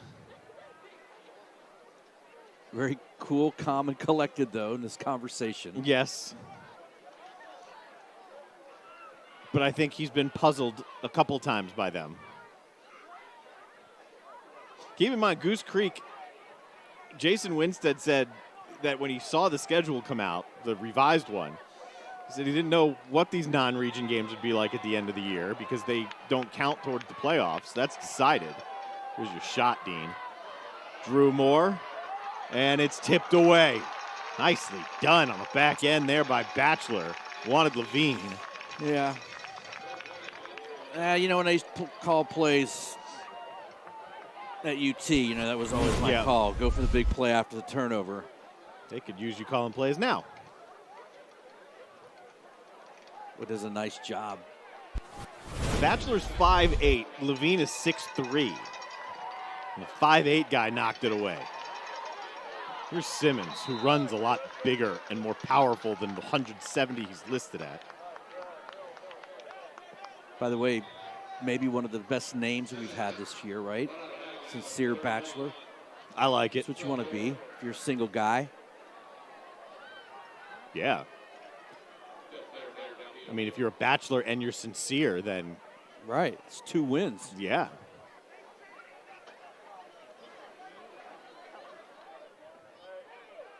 Election Day is Tuesday, November 3rd. So go vote! Sponsored by Jamie Harrison for Senate. The door to the American dream opens through education. Jamie Harrison is running to open those doors for all South Carolinians. Injury timeout. We have not been able to identify the number there.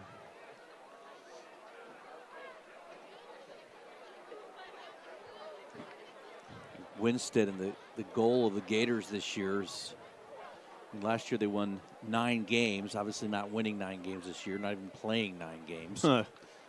But they advanced to the 3rd round of the playoffs. For a second-year coach, he set the bar high for himself in that program. Would expect nothing less. But he had great success at South Point.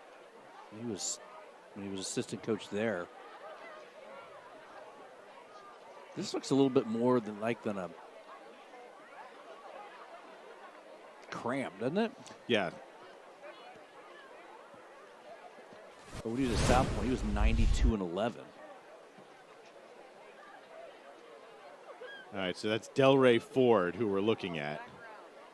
So it looked like he was limping and kind of took a hit while limping.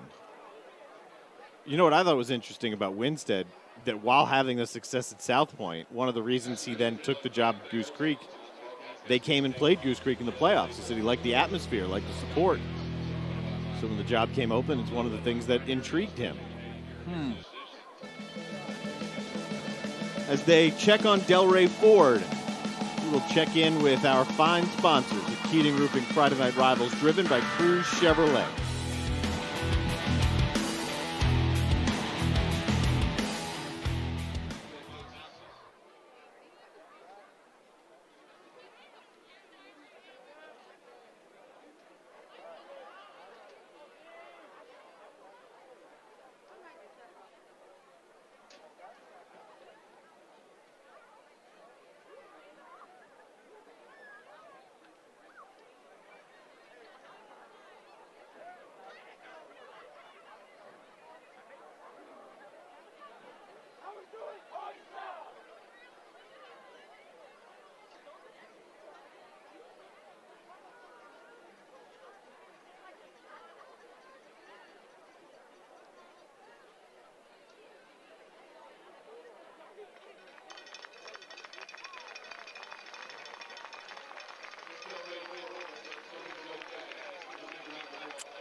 They were able to get Delray Ford up off the field, certainly favoring his left leg. And if we do get an update on Delray Ford, we will pass it along to you. I don't know if that will happen or not, but at least he was able to get up and off the field. So here's 3rd down, and a flag comes in there on the back end. A ball that was sailing over the head of Malachi Taylor. Tavion Lowe looks like he got tangled up with the receiver. I'm not quite sure that ball was catchable. No. Okay, that contact came as the ball sailed over their head. If you're Jason Winstead, you probably feel as though a couple things have gone against you so far. Right. So you'll take this call. We had the phantom timeout. Can't really say when they for him or against him.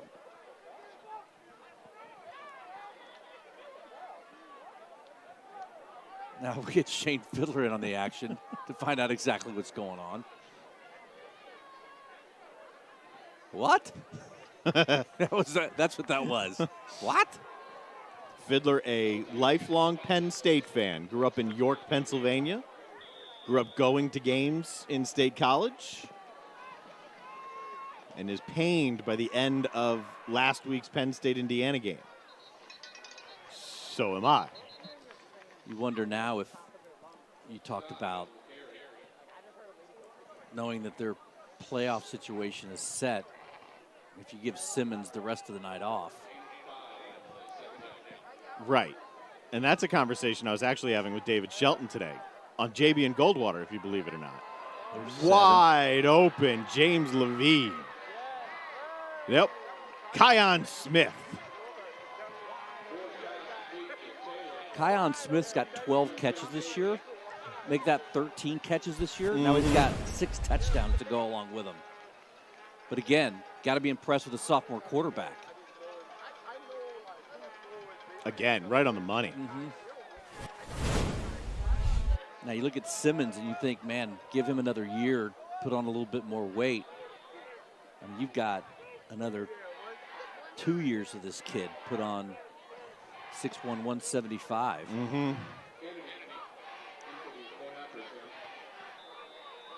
And it's 21-7 now, Goose Creek. I'm going to say that drive helped out by not a great call by the official on an interference. Would have been 4th down. It also started with a double unsportsmanlike for a 30-yard penalty after a fumble recovery. Saw 1, didn't see 2. But I agree with you about the players, and that's been a conversation because you know how the playoffs have shaped up already. I think he's still telling them exactly what happened on the play. From his perspective. Now he's going to say, okay, fine. Composes himself because I think he was right on the edge. Both coaches have done well having conversations as opposed to blowing gaskets. He's getting another explanation. It doesn't seem like it sits well with him either. It's hard to go back and change the call now. So not only do you know what the playoffs are, but they're shortened playoffs. So instead of 4 teams from each region, 2 teams from each region. So instead of some of these power teams typically win their first-round playoff games by 60. Lots. Right. So now it's almost like, as David Shelton has put it a couple of times, it's like a third-round game as opposed to a first-round game. Yep. So you can't afford to have some of your big-name guys hurt in a game that is essentially meaningless. Go back to the short kick for Goose Creek. And they kicked it back to the same guy, Carson Jones, and he's to the 33 or 34. Everyone, and I mean everyone, has had to adjust the way they do things and the way they operate, whether your personal life or professional life, Yes. right? Businesses are operating differently. Obviously, the high school league, they've had to do things differently. And I don't think it's a bad idea moving forward if you have your top 2 teams or your top 3 teams or whatever it is. Because as you said, that first round game, rarely is there an upset, if ever, if I remember one. Make it a little tougher to get in. Put more emphasis on the full slate of games. Man, still like the running of Troy Grant. A lot. Out close to midfield there, so about 16 yards. But then the other thing that happens too, I mean, money obviously an issue, right? And then you take out some of these schools that may not have the finances. You're cutting out bus travel, cutting out a long trip to get blown out by 60. And those first-round playoff games are a little bit more difficult. Yeah. More like a postseason game should be. Yep. First down brought to you by West Shore Homes. Convert that old tub into a modern walk-in shower in one day. Troy Grant stays inbound, slips further downfield, and then ducks down to about the 32. Fiddler wants a flag on that tackle. Another good run of 19 yards there for Grant. If you look at the blocking here, it looks like he needs to go inside. His blockers, but he said, no, I'm going to take it outside. And he puts on the skates. Cuts it back inside and picks up an extra 10. Another West Shore home first down. Closing in on 100 yards in this game for Grant. It's almost 40 in the last 2 carries.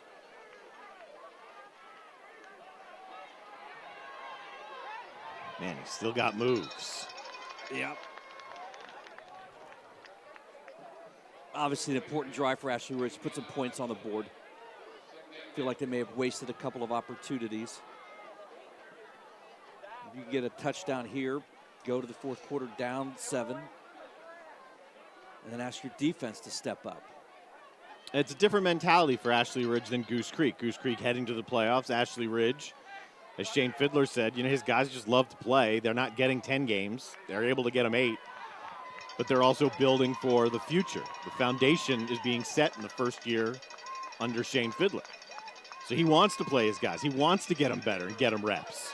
And he's going to want Troy Grant to stay around, but he's a senior, and he's out of bounds at the 8. It's 1st and goal. There's 16 or so.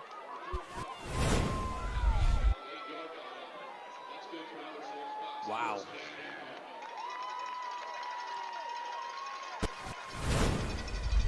Goose Creek has had trouble stopping the ground game of Ashley Ridge today.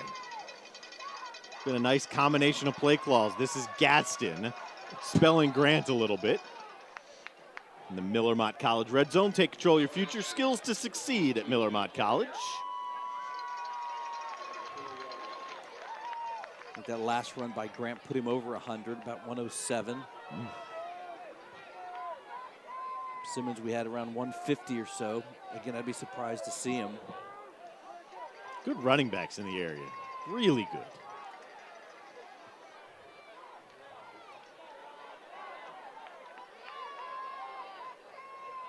Still about 10 seconds on the play clock. No rush. They have Grant back in the game. He's not even hit till he gets to the goal line. It's Ravenel who meets him there. And I believe kept him out of the end zone. Yeah, he did. It's like, let's keep rolling this thing. Come on.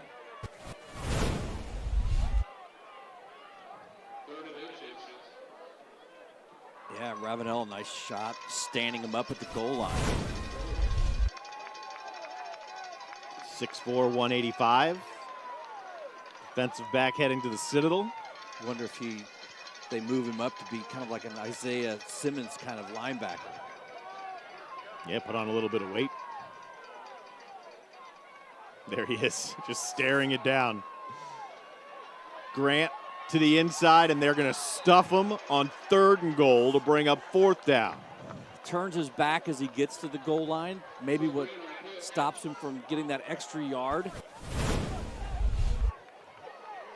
Not a criticism now.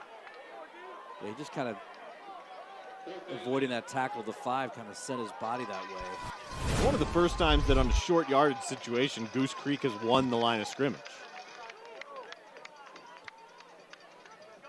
Play clock at 12 seconds right now. So they start to get to the line. 5 seconds. I think Fiddler took a timeout. Yeah, didn't need one there. A yard and a half away from getting within 1 score. Late in the 3rd quarter for the Swamp Foxes. Often said that last yard, sometimes the hardest to get. I'm not quite sure who said that often. But lots of people do. It's just a yard, right? It's just a yard. It's got to be hard, too, for Goose Creek to really stay motivated. I mean, I know you're out there playing football and you're going to do the best you can. But they know in the backs of their minds, this to them doesn't affect their season. Correct. Whereas Ashley Ridge beating Goose Creek, I mean, that's a big win for this program. Sure. Especially the way they started the year, right? Yeah.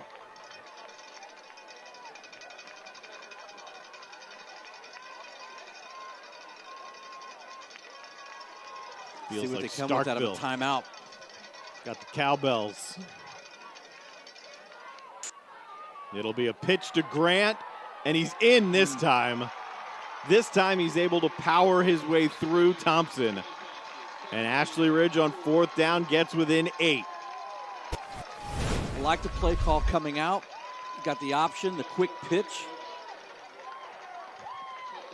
Freeman does a nice job holding his block, allowing him to find that tough yard.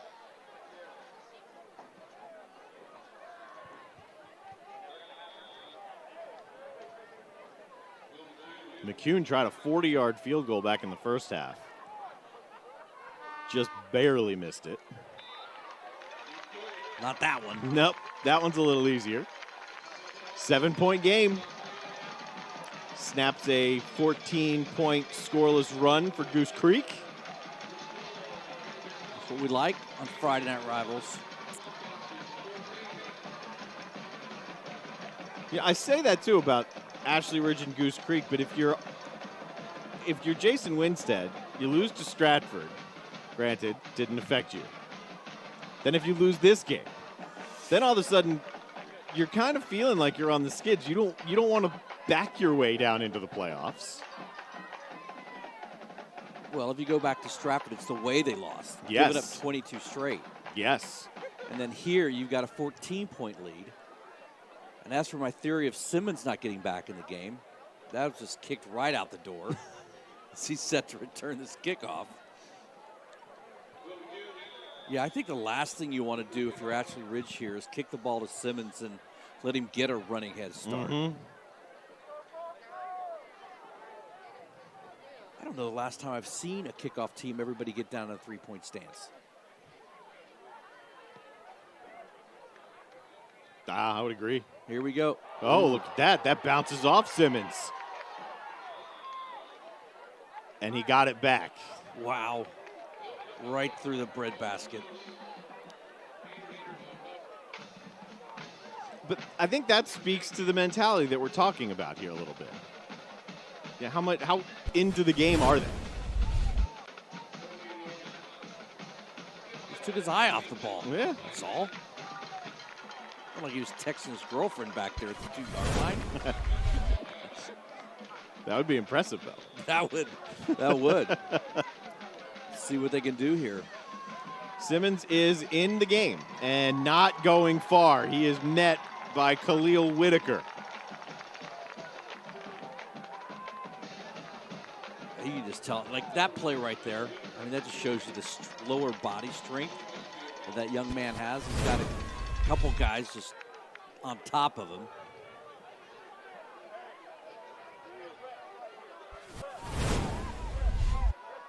Yeah, it's going to be good to watch. A little pump and go. And the ball caught at the high point there by Kion Smith. And he'll spin his way to about the 47-yard line. 33 yards there for the guy who caught the last touchdown for the Creek. As this game goes on and you see the weapons, right? You're going to be hard-pressed as you get into the playoffs to find defenders who match up height-wise with these three guys. Yeah, because then you got the whole thing. You can spread the field with these 6'4" guys and then compounding at you with Dimitri Simmons. And just like that, they're at about the 33-yard line. Great hold. Offensive line, we talked about it earlier. One of the many strengths of this team. Maybe 3 yards. Simmons tumbled down. T.J. Wilson's there. Oh, look at that. Delray Ford's back out there as well. That's good to see. Got the leg feeling better. It didn't look good when he came off the field. Looked like he couldn't put any pressure on his left leg. No pressure at all on Drew Moore. He'll break that pocket and pick up maybe a yard or two. They talk about a quarterback that scampers. That was scampering. Yeah.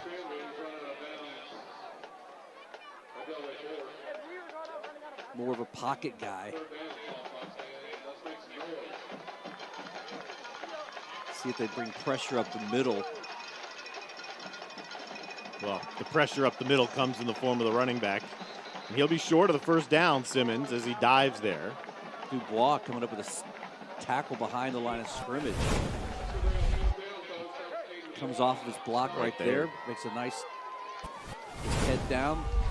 Takes him off around the thighs. Maybe the best way to tackle that guy.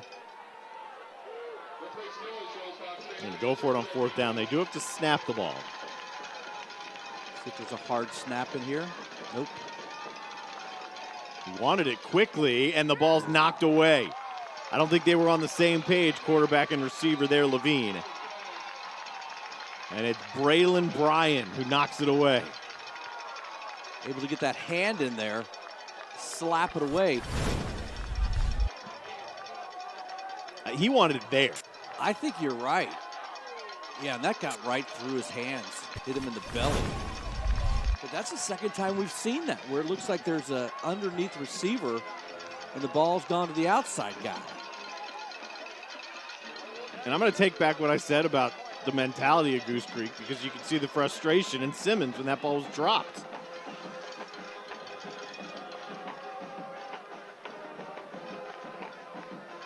Big opportunity here for Ashley Ridge, and they'll have to have the opportunity from 5 yards further back. The hard count got his own guy.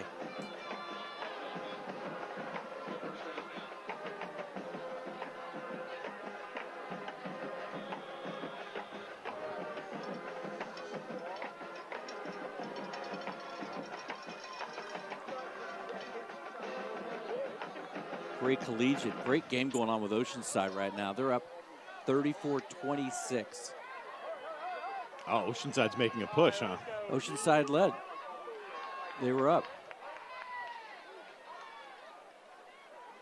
That was Ratliff, the motion man. This is on the ground. It could have been a forward toss. I'm not sure they'll rule it that way. They didn't. Otherwise, the clock would have stopped. And now we've got the end of the third quarter. Ashley Ridge saves the possession on that dropped pitch, but they back up even farther, back to about the 18. So it'll be second down and long as we start the fourth quarter for the Swamp Foxes, trying for their second straight win. Their first-year head coach, Shane Fiddler.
Touchdown game as we start the fourth quarter. Keating Roofing Friday Night Rivals, driven by Cruz Chevrolet. Thanks for hanging out with us tonight. It's been a good football game.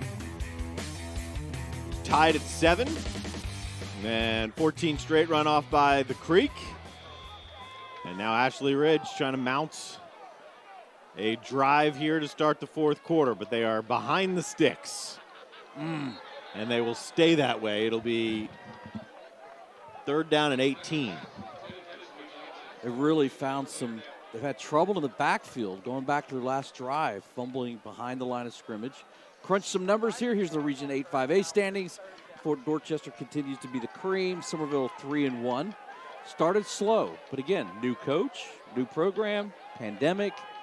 West Ashley 2-2. I think West Ashley's leading right now in their game. Ashley Ridge 1-3 and Stall 0-4. Brought to you by Anderson Brothers Bank. Somerville almost beat Fort Dorchester. Ashley Ridge feels like they let one get away when they played Somerville. And Swamp Foxes are frustrated here.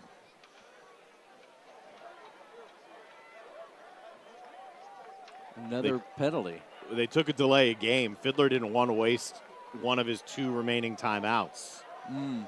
They recognized it in time to call it if they wanted to, and they chose not to.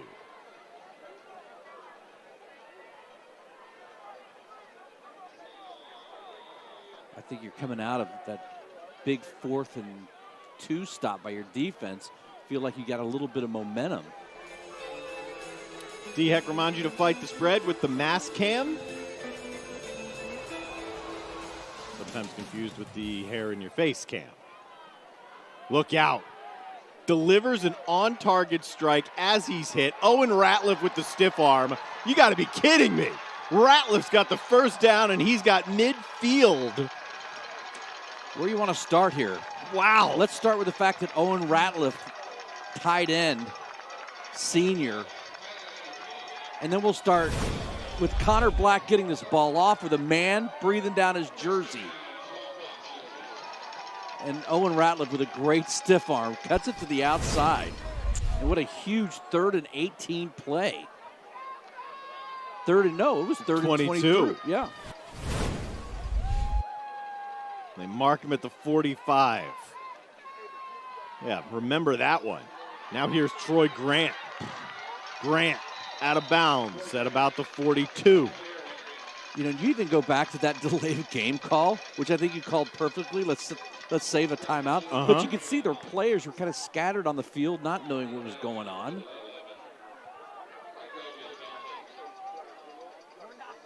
Yeah, almost frustrated that the timeout wasn't called. They're frustrated that they found themselves in such a hole. You don't even go to your stud back.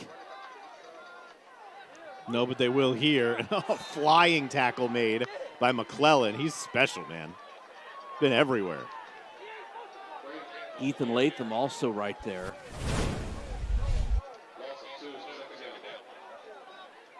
Jeez. Yeah, you could just put a Will Lou Gray, just a highlight reel of the stops he's made tonight.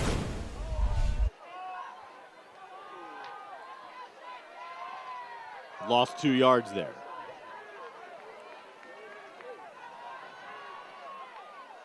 Senior Connor Black calls his own number and is pushed out of bounds. Thompson the one to push him out there. A manageable 3rd down. Been really impressed with this guy too. Throws a good ball. He's got that really speedy for a quarterback. Would you call it deceptive speed? Complementary to Troy Grant. How about that? Yes. He averages 4 yards a carry. 3 touchdowns, now 4. He's got a rushing touchdown today. Pressure right up the middle. That's an Ashley Ridge recovery. I'm going to tell you what. Oh, boy. Grant goes down holding his left. Hurt his left leg. And they did give it to Ashley Ridge. That play was sped up because of the pressure coming right at Black. Yeah, I think he just lost the grip on it. Yep. I'm not sure where he hurts his leg, but he comes limping off like he was clogging. They got a break, too, that they were giving that ball. It was loose underneath Grant. And Goose Creek had it. Yeah, They'll punt it away. I don't know if anybody was ready for that punt. Well, they are. But again, they've had miscues in the backfield. A couple of bad pitches. Yep. Fumble on a handoff, which we did not see in the first half. Goose Creek's turned it over on downs a couple times. This time they will start with their worst field position of the day. There's the husband of the clogging champion. Going to hear about that one, We'll have to get Iceberg on this story. We're going to have to uncover some video. Can't do a TV story and not have video.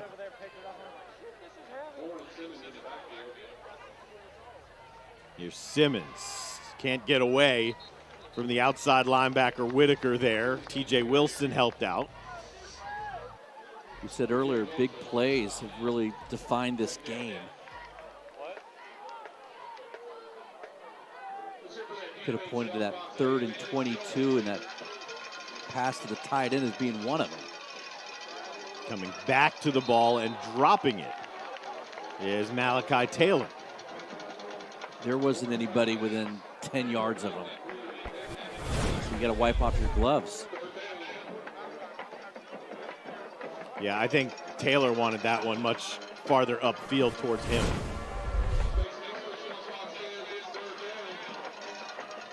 Third and 8. That one is hauled in, and it's good for the first down, and it's Taylor again. Christian Garland saved a touchdown. And it seems like every jump ball, and I call them jump ball because they seem to hang up there for a while. Ashley Ridge defenders have made a nice play on all of them, but man, they have all come back down into the Goose Creek wide receivers' hands. 3 receivers that are 6'2" or taller. It's tough to defend. I mean, you don't see that for a lot of colleges. No. Malachi Taylor must be thrilled about his commitment to Coastal prior to the year. Coastal was picked dead last in the Sun Belt. This year they were. Yeah, by a mile. It wasn't close.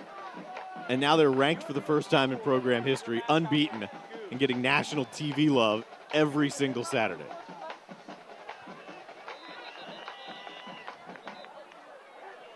Think forward progress should be Enough. close, yeah. Coastal's got a tough one, though, tomorrow. Georgia State, Sean Elliott, who's been in most of the games they've played. Of interest to some, they're favored by 2.5, Coastal is. We're going to bring the chains out, or we call a timeout? That looked short where they spotted it.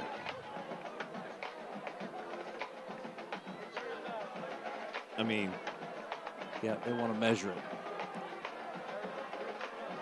I would imagine Goose Creek is asking for this measurement, and they'll grant it because to the naked eye here, I mean, they're half a football at least short. And a good break for the Ashley Ridge defense because they need to stop. They haven't stretched it out yet. There you go. Half a football at least. There you go.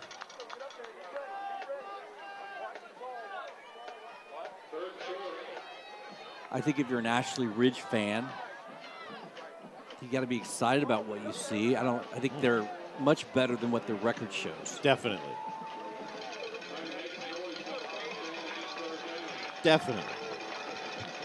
And no knock on previous Ashley Ridge teams that we've seen. This one seems to be more fundamentally sound. There aren't as many mistakes, at least glaring ones. Mm-hmm. See if they bring some pressure here. Not much, if any. Simmons still tries to get to the outside and does, and picks up that first down. A reminder, this guy's had over 200 yards each of the last 2 weeks, 250 last week. I got him at 197. And that is extremely unofficial. And that is taking off a 79-yard run. So he could be closing in on 300 if that happened. You can tack on 2 more. Yeah, you're right. Absolutely.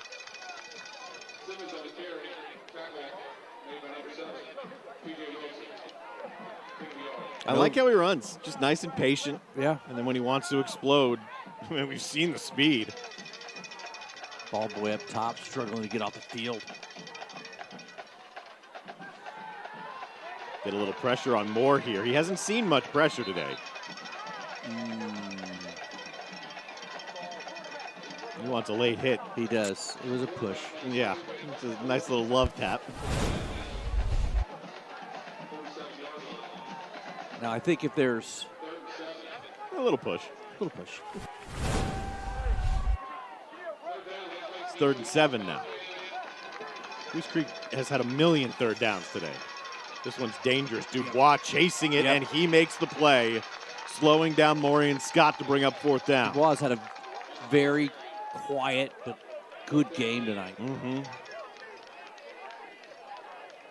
I love in high school, you don't get the game notes and depth charts like you would in No, we college or the NFL. No, so you don't. You get them on text. yes. So sometimes you do. So sometimes you get starters and backups. Sometimes you get a little depth. This was one of the times where Dubois was not listed in what we got. So then I'm going through the stats and I see 18 tackles, 7 tackles for loss. I'm like, who's this guy? And 2 interceptions. Nice job by Goose Creek's punter to keep that ball in play. That thing was sailing over his head. Well, if you're Ashley Ridge and somebody said, listen, here's the deal. You're going to be down 7 with a chance to tie the game with 7 minutes left. You taking it? Absolutely. Fiddler's also happy he held on to that timeout in the last drive. They're down 7. Keating Roofing Friday Night Rivals driven by Cruz Chevrolet. I believe they're figuring out.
Will Lou Gray stop of the game? Never stop learning. Stop of the game. Lots of possibilities here. We're going to go with that one. Could have been one of a lot. A lot of good tackles. Richardson, officially, with your Will Lou Gray. Never stop learning. Stop of the game. We got multiple ones here, huh? Boom. We got a package of hits. Yeah. Well done, Nick Case. Will Lou Gray never stop learning, multiple stops of the game. So after the flag was assessed, we don't know what the flag was. Back at the 6-yard line is where Ashley Ridge will start. And with pressure on him, Black throws a dart for a first down to the 26. Who is that? It's Brown, you bet. Big night for Brown, who came in with just 6 receptions. He's closing in on that tonight. Couple throws earlier in the game off the mark behind receivers. This one exactly where he needed to put it. Out in front. Brown gets his hands on it, and they get out of trouble. It's a good ball. Trouble being 6 yards away from not the good end zone.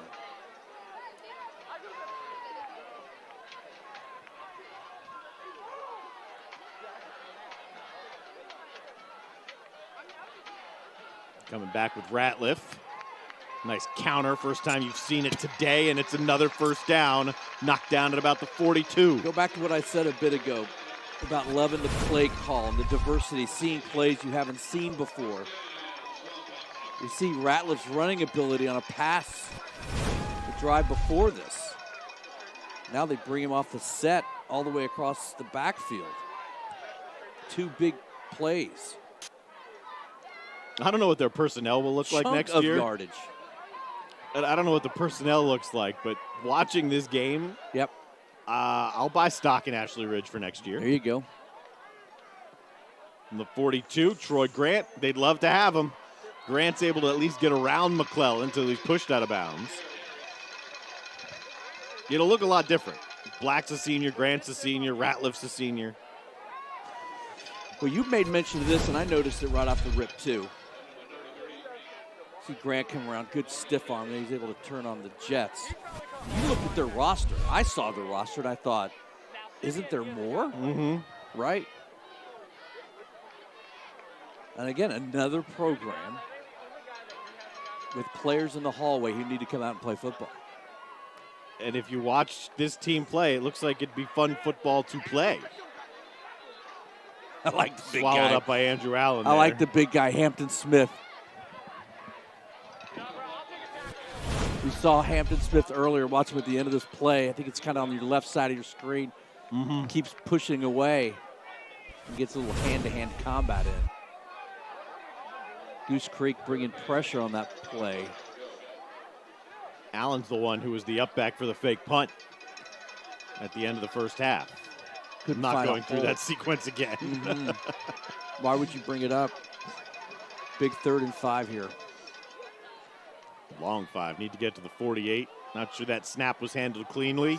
And Grant will be with a flag in. Got to be a hold. It's going to be 2 yards That place. short. Unless you see Allen a again. face mask. Yep, going to be Ashley Ridge. Quinn Tolbert with the applause. Ah, Is that the same as a chop block? yes. So that's going to be 10 yards.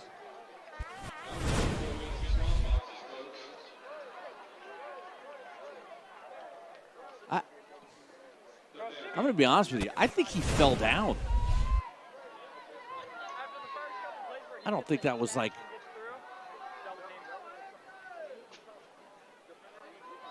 I don't know. It's not like he came from behind him or anything. Tough to get the shot on it. But that's almost like when you sneak up behind somebody and get on all fours, and then somebody pushes you over. Yeah, and then, I mean, I guy basically had a trips tough over. call at this time of the game. Jason Winstead, He's gotten his money worth tonight. I don't know what the conversation here is. Looks like he's trying to. I think he's talking about where the ball should be placed. yes. He's giving him a lesson in counting.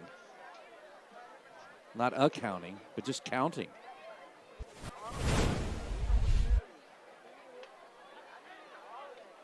Yeah, I think he just fell down. Was that the tight end, 45? Yes. Carson Jones. That was a great angle by our guys. Okay, so this is what was happening. He wanted to figure it out from a numbers standpoint. So he declined the penalty and will force him to punt instead. The 3rd and 22 was haunting him.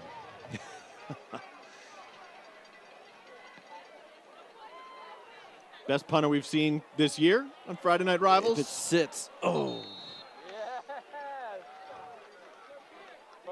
They'll Yeah, get he's it doing at the that job. 20. And you know what you're going to get here. With Goose Creek up 7 and 5 minutes to go, you're going to get a load of Simmons. At least it's reasonable to expect that. Drive of the Game brought to you by Cruise Chevy, where you've got a friend in the car business out on Rivers Avenue. And it starts with that. Then there was 30 yards and penalties on the fumble recovery. Then a PI. And then a bomb. Dropped it right in. Keon Smith with the touchdown. That put him up 21-7. Drive of the Game brought to you by Cruise Chevy. And back to action here. And it's Malachi Taylor who's all the way down to the 11. Wow, they've got big strike guys. So I said we're going to see a lot of Simmons. But they put it in the air on first down, and it worked for him. Yep. Missed the tackle on the slant. And they're fortunate to have even been able to bring him down. Big physical runner. Brought to you by Limerick Heating and Air, that first down is. And here's some of Simmons waiting for that block to set up. I think our boy Nick Case was right. He is a little Le'Veon Bell. Well played, sir. Maybe the career plays out that way.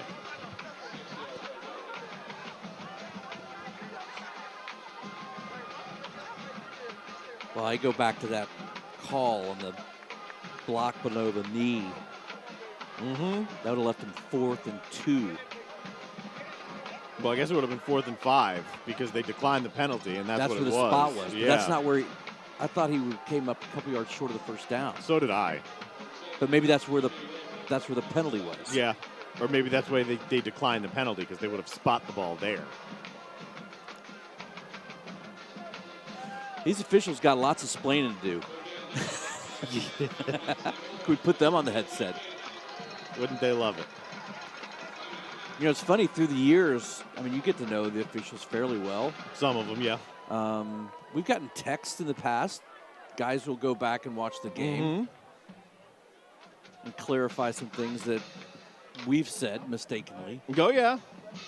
And there's certainly been a few times where we have been wrong about what we thought. It's not easy to officiate. It's not easy at all.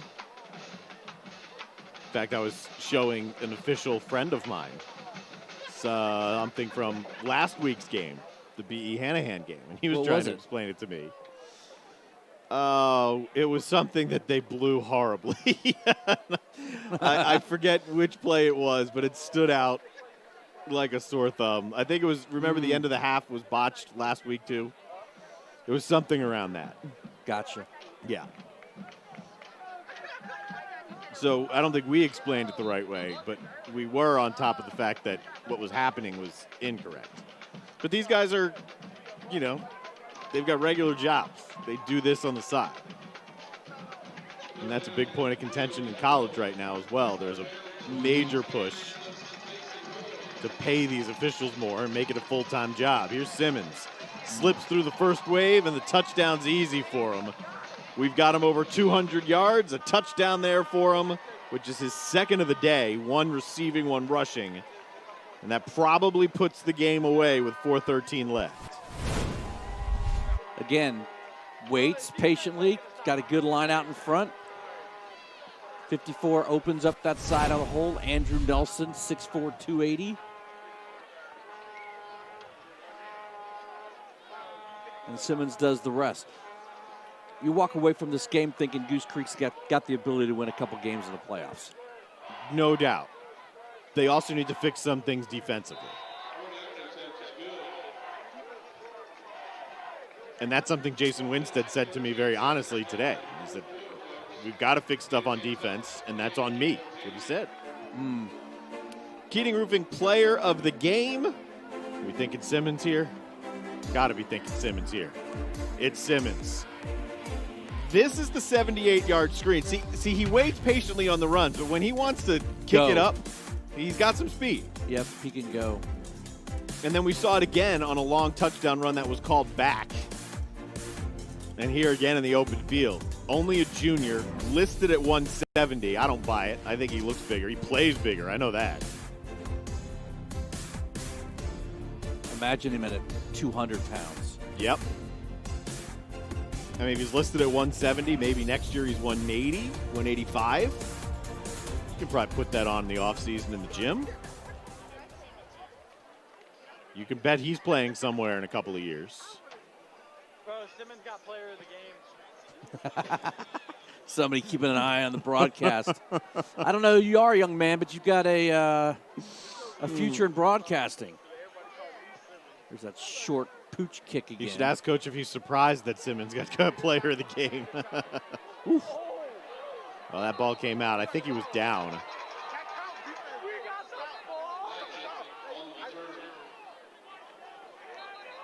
I think 36 has got it. He does. He was down anyway.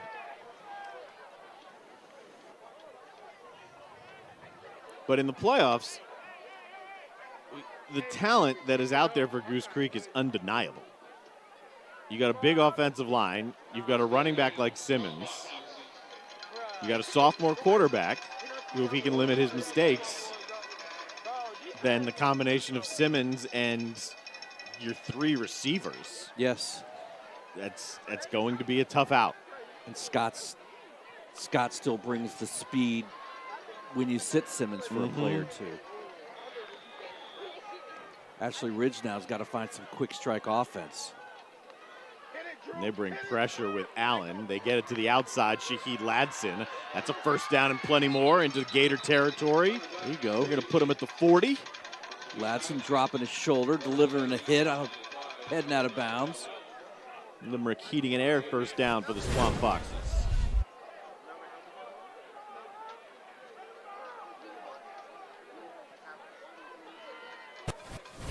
Yeah, but I agree with you. I think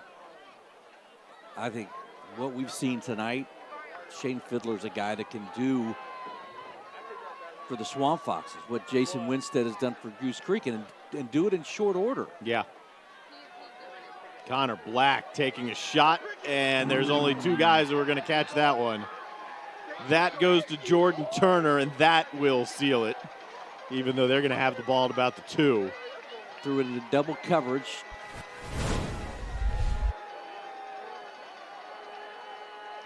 He just gave it everything he had. Yeah, I think Freeman was open underneath the coverage. Yep. But I'm not sure if he saw them make that break underneath or if Freeman broke off his route. They're going to put the ball at the 3. How much check the live stream and see what the announcers say? I love hearing it. I think they're high school kids, right? Let's see what the announcers are saying. Yeah. We're talking about you. We hear you. Yeah. That's what we're saying. Yeah, you cannot go out tonight. Your parents want you home right after the game. Yep. Be responsible. Nice shot from there, from the end zone. Still Simmons. Some breathing room here. Got him at 2:15. I mean, what? This is the he's probably carried 6th game. He's probably carried the ball how many times? 25?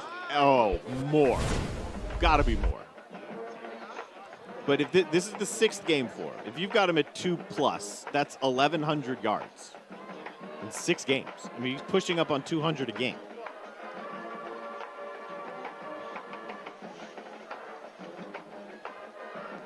I'll tell you what was We going can on talk all we right want there. about the receivers. That was a nice job, probably from the sidelines, but for the sophomore quarterback as well. They waited for the clock to go down to 6.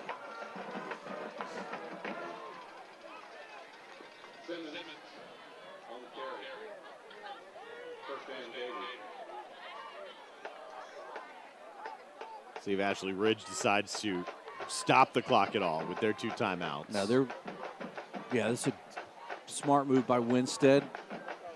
Just let the play clock go down. They're 10 right now. Simmons falls on it. Yeah, it's all going well till you fumbled it in the backfield at the 10.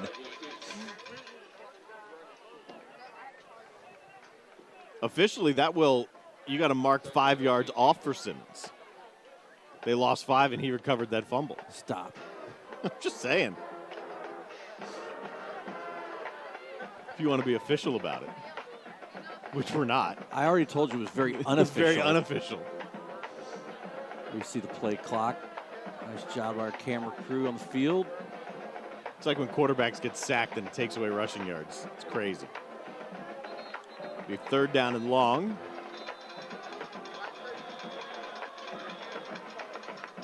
And Ashley Ridge, I believe, did just take a timeout. Not out of it. I mean, you get the ball back here, score quickly, onside kick. Certainly stranger things have happened than that.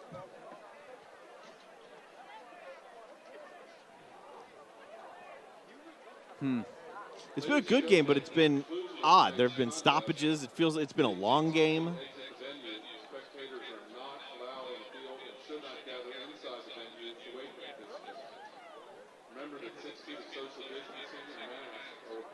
And remember, Ashley Ridge is just trying to build this program under Fiddler. Take every opportunity you can to coach him up. Yep. Only getting 8 games this year. Only had 7 until they added one with Conway. And then hopefully some semblance of off-season work. Boy, you can only hope and pray, Yep. right? Yep. That's all you can do. And do your part.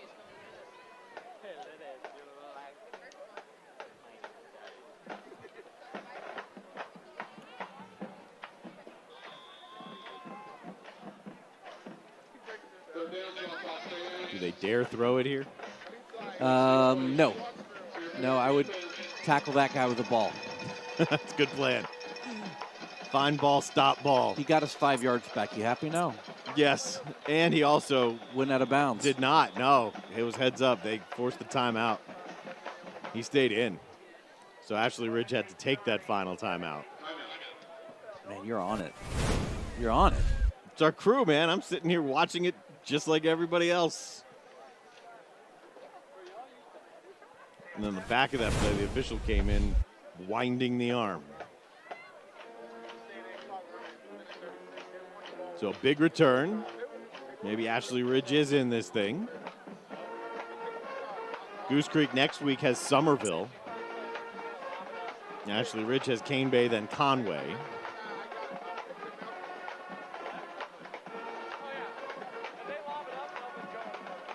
Wave up 45-20 on Berkeley.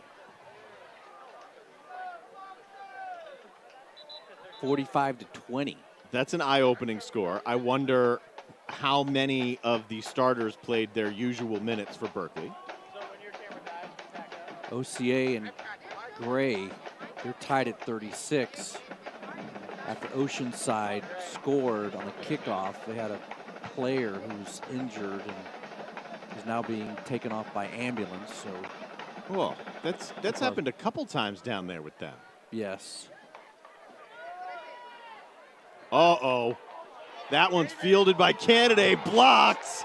It's a touchdown for Ashley Ridge. Where did this come from? Braylon Bryan. How about that?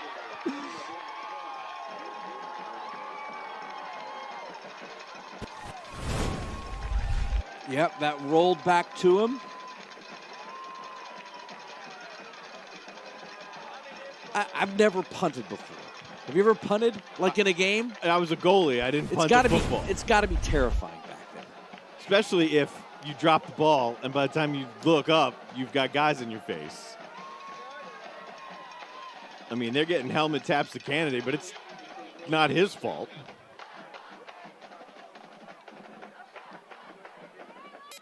And now all of a sudden, it's a 7-point game. There we go. Got to kick an onside kick here because you can't stop the clock. But certainly alive if you can pick up an onside kick. By the way, one of my favorite guys ever. I mean, listen, you've been at her a long time, right? Yep. We just, we're fortunate enough to get to know a lot of these guys. And I saw on the roster, the coaching roster. So Ashley Ridge lists everybody. Yep. Right? I think they got more assistant coaches and trainers Than players. Yes. But I saw the JV linebacker coach was Ike Bullard. My guy, Ike. Did you ever meet Ike? I don't think I ever met him. Man, just one of the greatest dudes alive. And he, when we first came to town, my dog used to pick football games. And so he would pick against Ike. Yeah, so it was the dog against Ike. That's a good idea for the JB and Goldwater show. There you go. And then we had one of the greatest highlights ever. Ike was, I think he was at Fort Dorchester at the time, and the head coach at the time, raised his arms up quickly, threw him back, and smacked Ike right in the chin, knocked him out cold on the sideline. Now, there was no Twitter back then. There was no Facebook back then. Maybe you get it on CNN's Play of the Day. Let's see if Ashley Ridge can recover this. Here we go. Thing.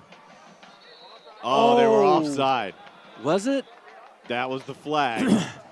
But I got to tell you, I love that, right? Running right and then shoot it left.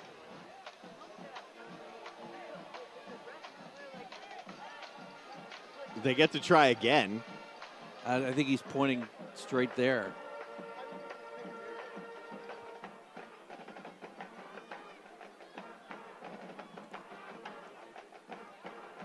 I feel like we've seen the officials more than the play tonight. That's why the game's taking forever. Oof, man, was that close. I think that, well, it doesn't matter because Goose Creek recovered it anyway. But again, that ball's 5 feet to the left or right. So Goose Creek is saying they should have the ball, but the officials blew this dead. Did they really? The whistles were blowing before that ball was recovered. Number 3 was standing on the line, the dad said, screaming from the stands.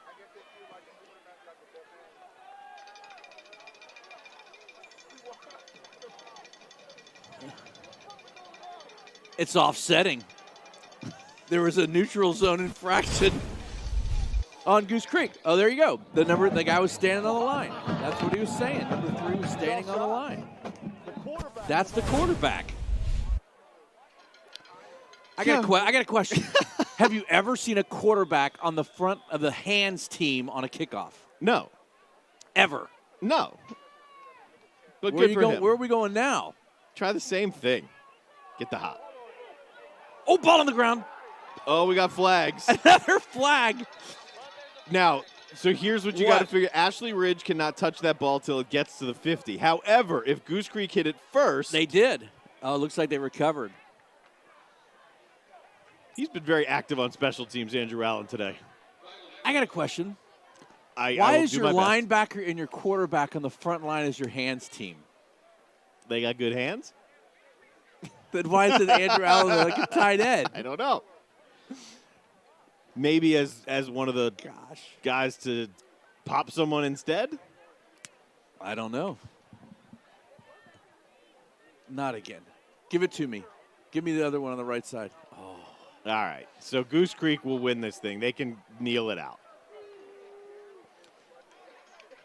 We weren't without some drama and some things you may or may not have ever seen on a football field.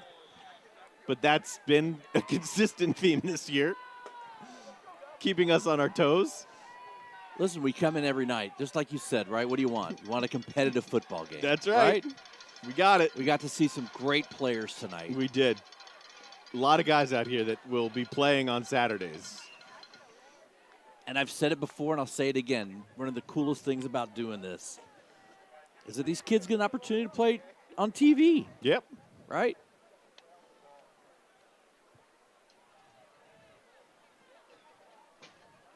And I like the direction Ashley Ridge is going in. No doubt. No doubt at all. Love the direction. By the way, worth pointing out that the last 2 Ashley Ridge coaches now, Walker and Fiddler, are both lifelong Penn State fans. Oh, my God, enough of the Penn State stuff. Gosh. At least that's worth pointing out for me. Oh, my gosh. Okay. Wouldn't that Did be you something? see that? Yeah. Did you see it? Yeah. If that one just we're shoots sitting right here behind thinking him? it's over. Let me see that replay again, Nick at night. Give me one more. Ground ball through the shortstop's legs, picked up by a DB, and tie game.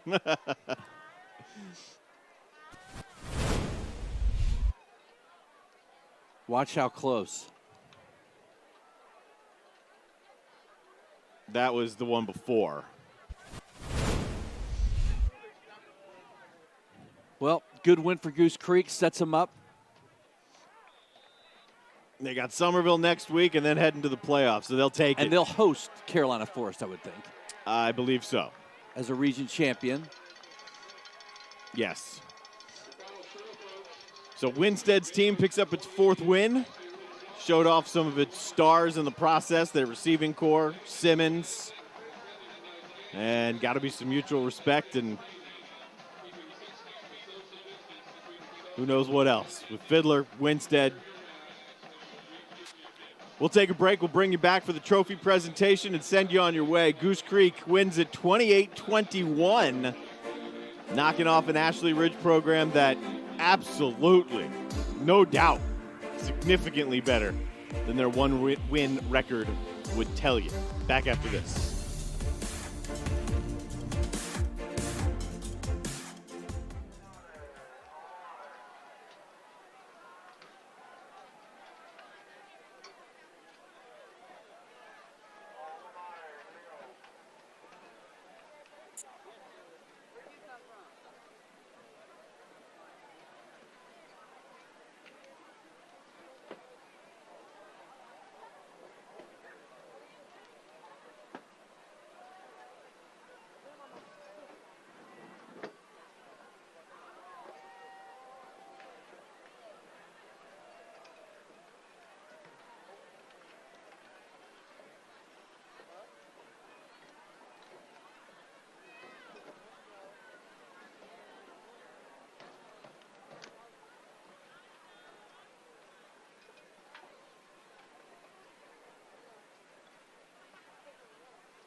The mini Lombardi.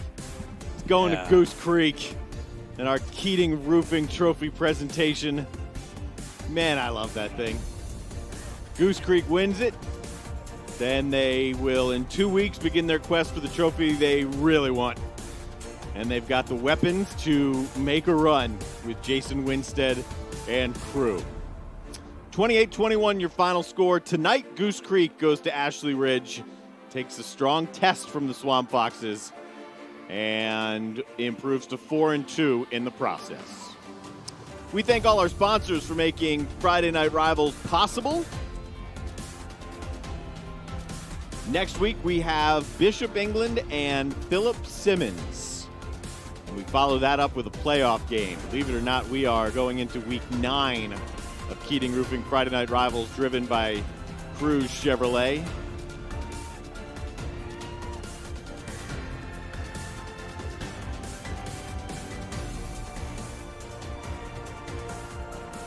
Later tonight, tune into ABC News 4 at 11 for Friday Night Rivals for a complete rundown of the scores from around the Low Country.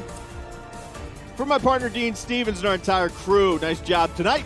I'm Darren Goldwater. We'll see you next week on Keating Roofing Friday Night Rivals, driven by Cruz Chevrolet.